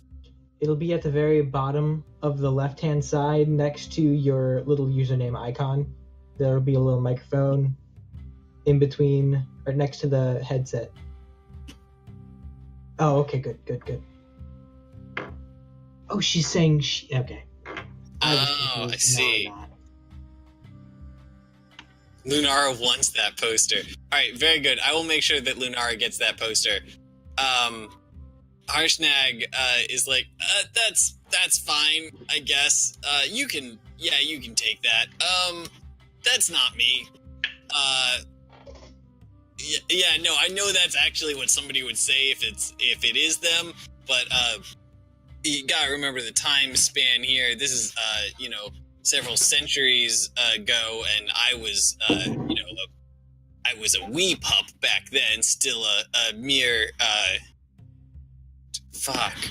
adolescent. I am afraid to tell you, and I want you to know that this is exactly as traumatic as it sounds. That is actually a poster of my father. He was a member of the Royal Guard who was also a very famous part-time model.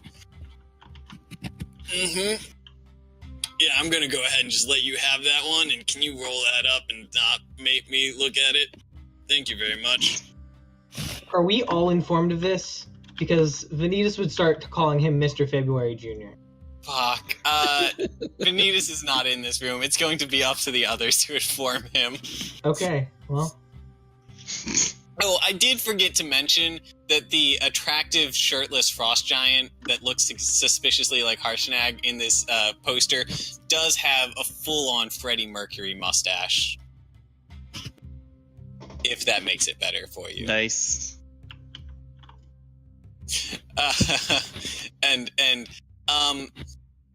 Hey, Hogard, with a 16, while exploring this room, I think that was the roll that you did, you find another slot in the wall up here for one of those levers. I'm going to mention that to the party and ask Harshnag if he could use the lever here. Sure. Harshnag's so embarrassed, he just does it on impulse. Absolutely. Just you guys to cause a have ruined distraction. Poor man. Yeah, he walks up, he sticks the lever in the wall and pulls it. The wall opens up, revealing it reveals a hallway beyond, and there's a loot leaning against the wall. A loot that kind of looks like it might have fit in that loot case that you saw down below. And tacked to the side of the wall in this hallway is another sign. Would you like Harshnag to read the sign? Oh my gosh, we're gonna go through that again. I'll read the sorry. sign. I'll read the sign. All right. Wex comes over and reads the sign for Harshnag. So this is room B3. And this sign reads P. Mirren and P. Nim's chamber. Mirren prefers discussing philosophy by the hearth. Nim prefers a late night ballad. Remember, keep it quiet. You do not want to wake baby Sarissa next door.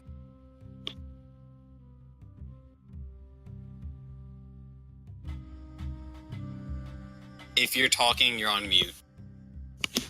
I'm sorry, what was the question again? Nobody was talking, so I was thinking somebody might have been on mute. Could you repeat what it said? All right. Yeah, I'm just going to go ahead and fill in the words. It says Princess Mirren and Princess Nim's chambers. Mirren prefers discussing philosophy by the hearth. Nim prefers a late night ballad. Be careful not to wake baby Sarissa next door. And there is a loot leaned up in the hallway next to the secret passage. How big is it? It's giant sized. It would be. It's like 18 feet. Or no, because actual guitars aren't 6 feet long. How long are guitars? Like 5 feet? 3.5 maybe. Okay. So triple that, you're looking at over 10 feet long and appropriately wide and heavy. Is there anything hidden inside of its compartment? Nope. Okay then. I don't know what we do with this. I want to hear what your guys' current theories are about what these what the point is of these notes and these secret passages. Yeah, it's making me a little nervous. Like, at first they seem like something that it just seems like a note somebody would leave up in their house. Rush, and they had left some notes and maybe had some babysitters who were supposed to. But why would the babysitters be using secret passages? And also, one of the notes clearly talks about the princesses enjoying discussing philosophy late at night and stuff like that. Yeah, I really think some giant was on some like real creeper cam stuff. Aeneas, what were you saying a second ago? I think there was some crosstalk. Randy started talking at the same time as you at the end. Oh no, I was just going to make a joke about how like there was a forgetful giant that was part of the family, so they just kept leaving notes for themselves up in other people's rooms to remind them of things.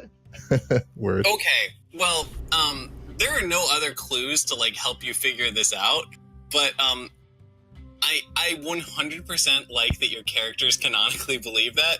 The thing that I had in mind was that this was like the court bard that like everybody was having an affair with, that would leave himself notes in the secret passage entrances to the different bedrooms, because he doesn't know which bedroom it is by just looking at it. So it's like, oh, this is King Hecaton's bedroom, not that one. Do not go in there.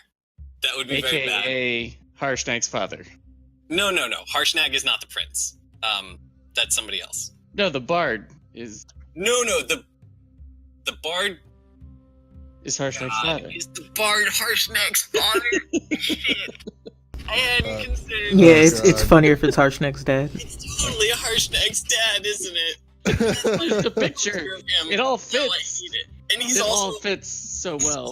He's also a bard, which is why he would have this like boy band poster. That Yep. like, oh no. Yep. It You fits monsters. perfectly. The other thing I was going to say is, yeah, he's clearly like coming in here to seduce the princesses like late at night. Okay, there is more. If you peek into the hallway, there's one more passage beyond, if you wanted to check that. No, I specifically really wanted you guys to not think that he was like a peeping Tom. Like, this is consensual. I can't get rid of that face now. Face? The thing in Discord. Oh, okay. Oh no. Okay. So yes, do you guys want to check the last of the secret passages, or do you want to explore somewhere else? No, I think we should keep exploring. Piece of shit, Nero. Check out the last passage. Okay, yeah. So you guys check out the last secret passage. Once again, it leads to a note on a wall, and this note reads. I have to go over there. Okay. Yes. This note reads, Vizier Asenio, boring old grump doesn't even appreciate my visits. He's sleeping with the old man too? No, the old man does not appreciate his visits. It's not consensual? No, it's the note was supposed to indicate like this room is like a waste of time because Asenio does not even appreciate, you know, the time I put in. The late night talks. The late night talks. He's not into it the way that the other that the princesses are. Okay, do you guys want to check out the? I mean, you can come in either through the hallway or through the secret passage. The hallway has some smoke leading up to it that is a little distracting. So as soon as you stick the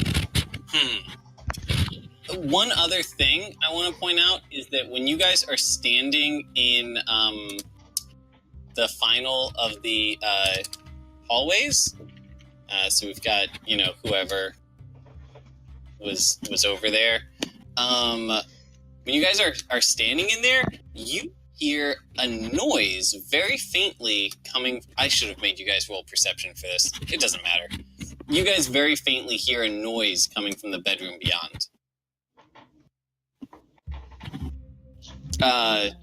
Where can you click on the map and show us where that noise, or what bedroom are we talking about? This is where you guys are currently standing. There's a room on the other side of this wall here, and before assuming that you guys just opened the door, I wanted to indicate that you guys hear a noise coming from the room beyond. What the hell is that? Can I try to like? Hogard wants to put his ear up to the door and see if Sure. he can figure out. Roll an investigate check for me. Or actually just roll a perception check. It's probably the same thing. So, you hear, what appears to be somebody, like, muttering to themselves.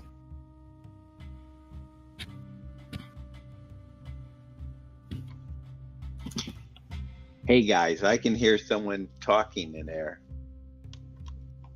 Do you guys want to go in?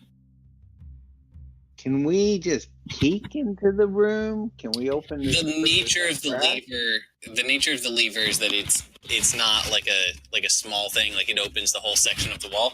However, you guys could circle back around and peek in through the hallway.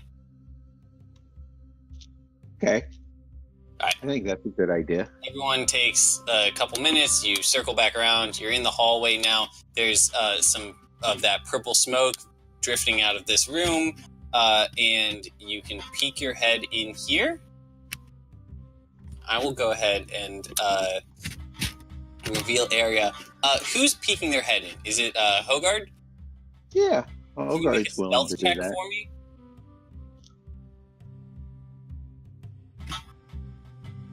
Okay, perfect. You peek your head in. You see a very similar room to the one that you've seen before, except this one has the skeleton of a giant stretched out across the bed, and you see a transparent cloud giant sitting on the floor in front of the dresser, which is open, reading a book quietly out loud to himself. Everybody independent. Yep, that's it. I just want everybody. Hogard wonders to himself if this is the guy leaving the notes. He wasn't a good person either.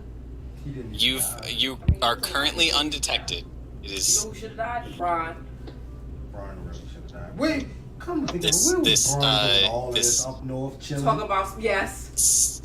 Mostly transparent cloud giant is just sitting there and reading to himself and has not noticed Who you. could be an antagonist? Brian. Brian. Yes. Okay, I'm going to share this information with the others. In a quiet whisper? Yes, in a quiet whisper, and ask them Do dark what like they Brian. think Like, we just should make Brian do. like an antagonist. Dark Phoenix. Dark Brian. Maybe send in God. Harshnag. No, and the thing is, he blatantly said himself, "Oh, I'm going." Do you want to ask Harshnag what he suggests? Yeah. So he gonna start working at Drogon? Harshnag.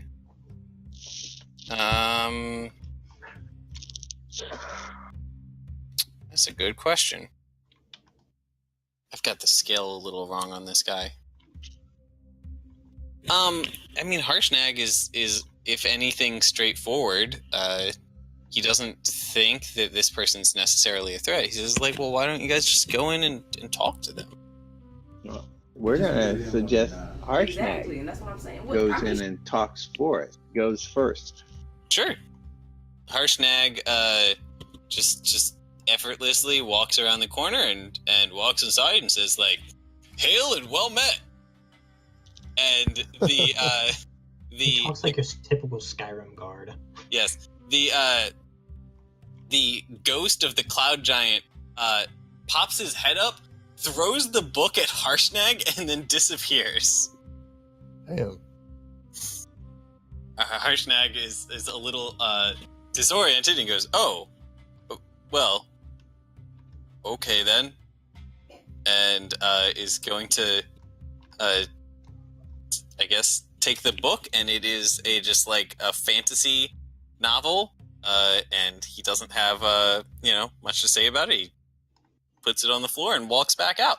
And I think that this is a good time to switch over to the other group. What do you guys think? Okay. Like, I don't want Yeah, that. that's super I'm glad fair. it went the way it did. And she could. What'd you say? Oh no, I was saying that's super fair. Oh no, she would have never. I said sounds good. I wish. Okay. Vanitas and Gimbal, you guys are here. Yep. Okay, where is this map? What map is supposed to be on for Gimbal and I?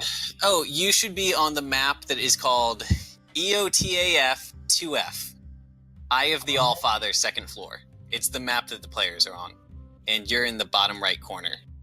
By the way, I want everybody to look at this. I did this I used pre-made sprites and shit, but this entire map I made myself in Photoshop, and I'm very proud of this level. It's very well done. Yeah. All right. So you guys are in this big, lush jungle. Lots of animal life in it. As you guys were just settling back down around the area that you came in after doing your reconnaissance, you're going to see a group of mink, of beautiful white-coated mink, pop out of one of these bushes and run around behind one of these trees, and you kind of lose sight of them. Yeah. What do you guys want to do from here? I want to go further in the depths of the jungle. This way. Northeast or west? You want to go west? West. So you get to these streams, and these streams are... God, let's see. How deep would they have? These streams. How deep do they happen to go? I think that these streams are about 2 feet deep by about 15 feet wide. They have some lilies and stuff growing on top of them. Do you want to just wade through? I'm gonna push him in. Okay, he is a gnome, so that the water goes basically up to his chin. This is a theory I've wanted to test. I'm gonna adapt to a fish. I'm gonna push him in before he does. Begrudgingly. And I want to see if he instinctually changes once he hits the water, or if it takes him a minute. No, he has to do it. He has to do it consciously. Okay. Yeah. It takes me a minute, but then I change into a fish. Aquatic adaptation. Yep, you do have something called aquatic adaptation. Your body adapts to an aquatic environment, sprouting gills, growing webbing between your fingers. You can breathe underwater and gain a swim speed equal to your walking speed. Well, question to the DM. Am I really only 2 feet tall? You said the water goes up to my chin, but it was 2 feet Sorry. deep. You're probably more than 2 feet tall. 2 feet is very short. 2 feet's like a baby. Yeah, no, I think that you are... I mean, gnomes are some of the shortest races in Dungeons & Dragons. So, Hogard is a dwarf, and he is, I think, about 4'6", maybe. As a gnome, I think that you would sit somewhere between 3 foot and 4 foot is probably your height range. Wow, that's 25% of your body as a variable. Probably between 3.5 and 4 feet is where the average gnome is going to vary. Okay, well. So it's not coming up to your chin, but it is coming up well to your pectorals if you're standing up, and you've just been pushed in, so you're not standing up. Yeah. So you don't have to spend a key point as long as you're just doing it as a standard action, not a bonus action. You gain the aquatic adaptation in the gills and stuff, and then you realize that you could just stand up, walk on over to the other side. But since you've already done that, do you want to stick to the streams? Yeah, I'm just gonna swim in the streams. All right. We're just gonna float downstream and be like, "Fuck you, Vanitas." I have a question for the DM as well, real quick. Completely, this is just something I was thinking this week. Do Aarakocra have ears? They have the same audio senses that birds have, which is they have holes in the side of their heads that are technically ears. They are sound receptors. So I can't wear earrings? No. Good to know. Can hook it on your feathers. As you were. Okay, I'm revealing a bit of the area nearby. Technically, you guys can see like this whole region because it's lit. Yeah, you know, it's lit as fuck. But I'm just to kind of keep some element for you guys to discover as you get closer. I'm just gonna reveal them section by section. So yeah, Gimbal, you swim on downstream, and actually, wow, I did not think that this was going to come up. I seriously like put this in as a joke for myself. Gimbal, can you make oh, this is fun because your shield is going to give you a warning, which is going to give you advantage on this dexterity save. Gimbal, can you make a dexterity save for me? Ooh. Okay, a very, very large catfish. You go around a corner and you swim just as a very large catfish is swimming at you, and you end up kind of swimming into its mouth by accident. Oh god! Oh god, those things are horrible. Now, the thing is, catfish do not have teeth, to my knowledge. So it's just kind of a slimy, awkward experience, and the catfish is just as upset about this as you are, and it's wiggling around and squirming, and make a strength save. Okay, you're able to push your way out of it, and the catfish gives you this big look, like, what the fuck? And then he's gonna swim off further down the stream. I just have a look of shock on my... I'm standing up in the water, and I'm like, just really dumbfounded. Yeah. I don't know what just happened. Okay, so here's a significant thing. In the middle, well, not in the middle, within the jungle, there is this section, I kind of want to call it like a pavilion, that has, it has walls around 4 sides, and pillars make up these like archway entrances on the north, south, east, and west that you could enter it. And Vanitas, you could like stand on top of it. Like it has a ceiling. It doesn't go all the way up to the roof way above. Otherwise, there is just some jungle. You guys see some frogs hop out of some shrubbery nearby and land in the pond, and then you kind of lose sight of them. Yeah, what do you guys want to do? I'm kind of intrigued by what's in these pillars, so I'm gonna like hop out. Alright, you slosh your way out of the pond. Yeah, I'm gonna start climbing, walking up the pillars with my... I'm just gonna fly on top of it. Boots of spider walking. Wait, are you walking? So the pillars are archway entrances into the pavilion, but you're not going into the pavilion. You're walking up to the top. I'm scaling the pillars right now. Okay, so I can get like a good advantage. The pillars don't have like a flat top. The tops of the pillars have arches between them. And then if you go an extra like 10 feet up from there or something, you would be standing on the top of the pavilion.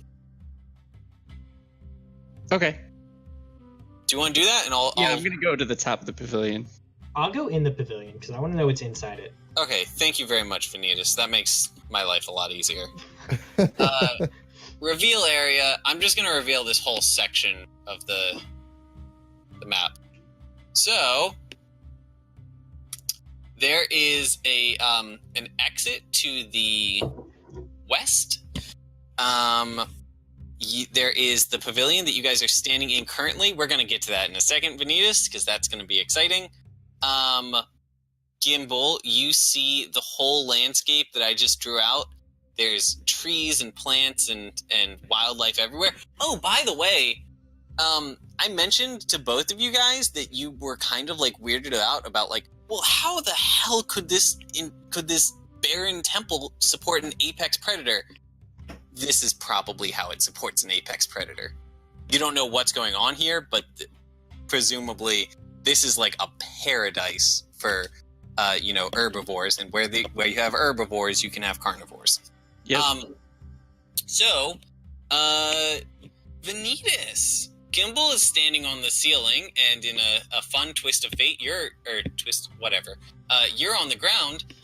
You walk in, and you see,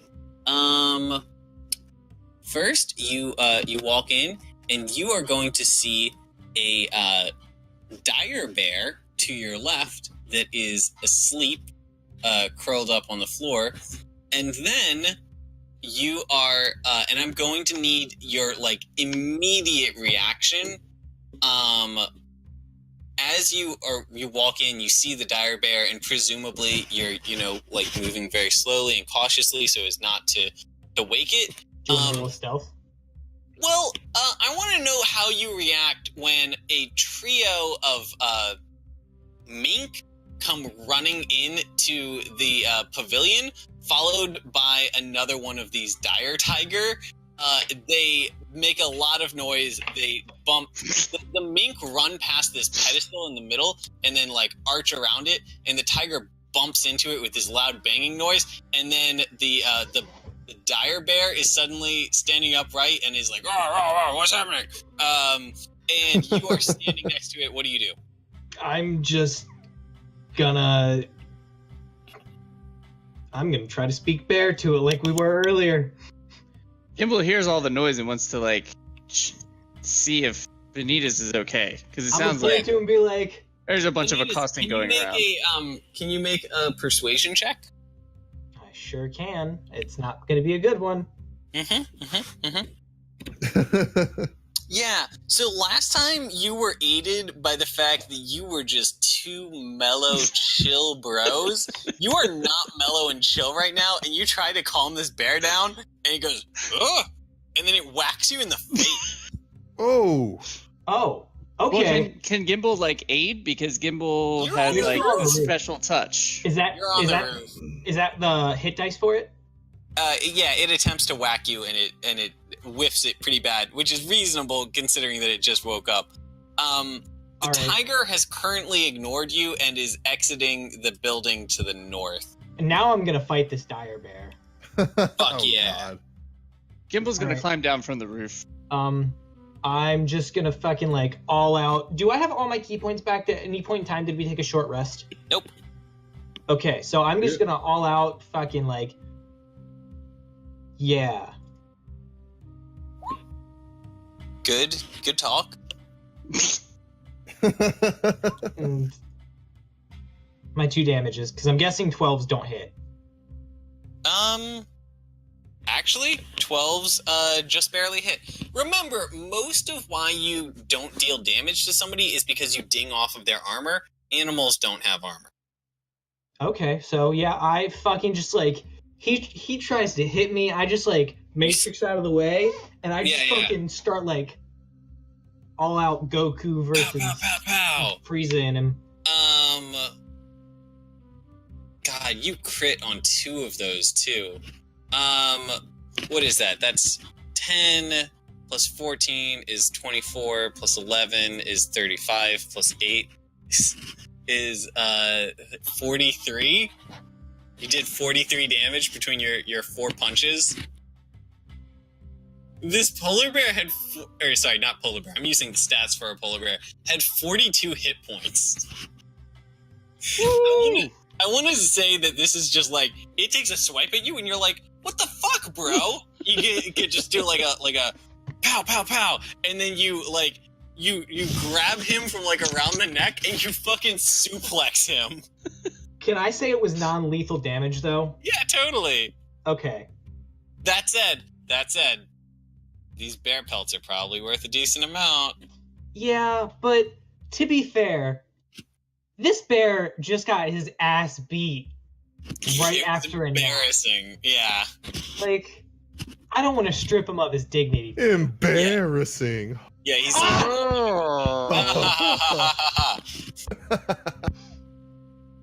So yeah, now that problem has been taken care of, I'm after the suplex, I just get up, brush my shoulders off and go walk over to that pillar and see what's on it.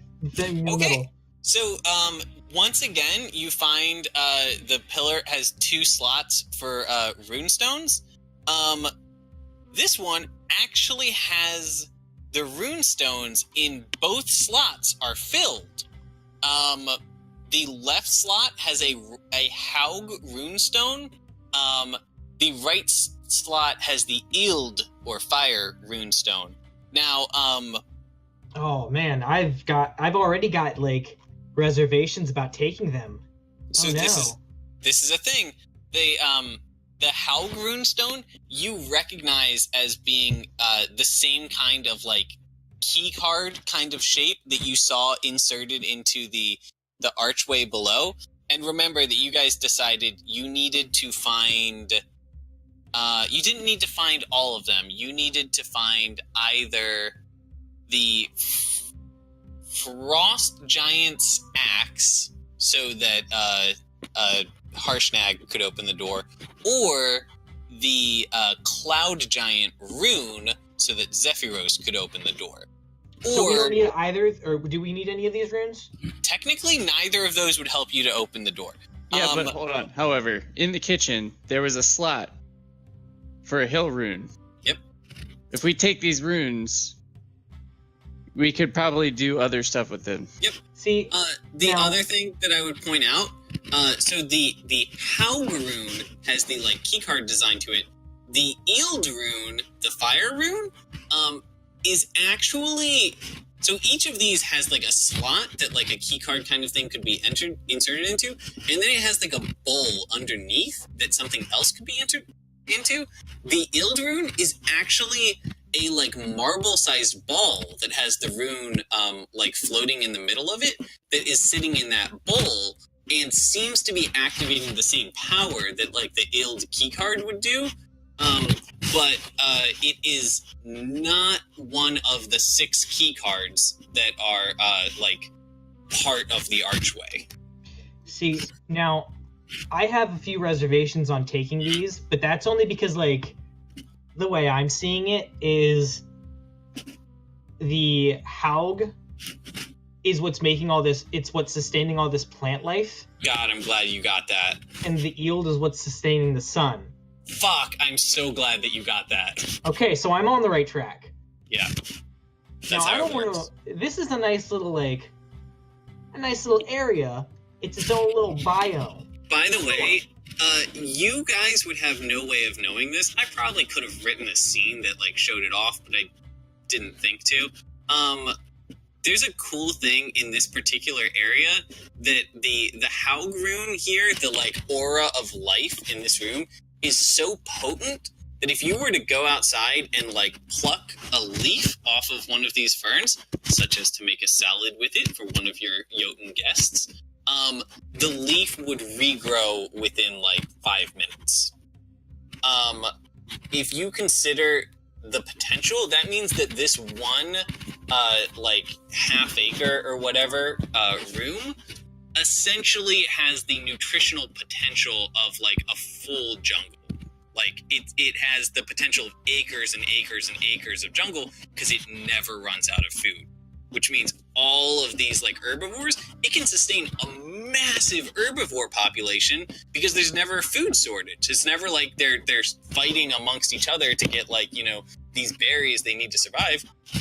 One of them just eats some berries until they're full, and then they walk away, and then the next herbivore comes up and eats berries until they're full. All from the same bush. So, yeah. I couldn't think of a way to illustrate that, but that was like one of my favorite parts of this level. So, I'm gonna, well, is Gibble, are you down here now? Yes. Okay, yes. I'm gonna share my like, thought process on that whole explanation on why you don't want to take those before we take them. And yeah. Gimbal and I are going to have a gentleman's conversation about whether or not we should take these runes. Vanitas, we should totally take them. But Gimbal, the animals. I just knocked that bear out. What do the runes have to do with the animals? I don't get it. You explain your logic? I explain my logic. You know, Okay. Those runes might be sustaining this place. Yeah, presumably removing... If Vanitas is correct, then removing either one of those runes would cause the death of all of the plants and animals within this entire temple, which seems to be sustaining like a jungle-sized animal population. So it would be the equivalent of like burning down a whole forest. Yeah, I don't want that. See, Gimbal, I knew you'd see it my way. Genocide. I'm gonna get on one knee and go to give Gimbal a high five. Gimbal's gonna be like, pull it back at the last minute and be like, too slow. Oh, fuck yeah. I do want to point out one other thing. Because that is not the Ild keycard, and also you didn't see the Ild keycard in the archway itself, it probably is somewhere else in this temple, and if you could find that, then you would have a redundancy, and you could keep one of them. Okay. Yep. Good to know. Yep. Okay. So I have a question to the DM. What is your question? I have 38 hit points right now. If I eat these berries, would I regain health? This is not gauntlet logic. I'm But gonna go eat a berry. I will say you're not going to. I will say if you guys want to spend an hour and just like sit here and take a short rest, you will regain health. Do you want to take a short rest? I'd be up for that. Do you want to inform the others, and we will just say that as soon as the others are done exploring, they can come meet you in here? Sure. Sure. Yeah. By the way, I fucking love that you guys are currently like... Yes, we are going to wrap it up presently, basically. I love that if you look at the map, you guys are currently like so close to each other, but neither of you know that you are like within the same region. So I think next time we could do something with this ghost, if you guys wanted to try to come back to that. And also there is this room that's emitting this pink fog, and also there's this room to the south that has a library, and there's several other parts of the temple you haven't been to yet. So, yeah. I think that this is usually around the point that we start to wrap it up, and Mikhail's question seems to indicate that. How's everyone feeling? I'm good. Wrap it up soon. I'm kind of tired. Was over here at all or no? What was your question? The forest that's still blacked out. Oh yeah. Or is it just more jungle? Sure. You know what? If you guys want to spend some time, I will go ahead and... Hello, dog. You got very close. I'll just go ahead and say that you guys have a chance to explore the rest of the jungle. I'm also going to very quickly reveal like all of the animals that you pass as you walk through the jungle, and then I'm going to hide them again, because if somebody else wants to come through here and do some hunting, they could potentially get a lot of money worth of pelts.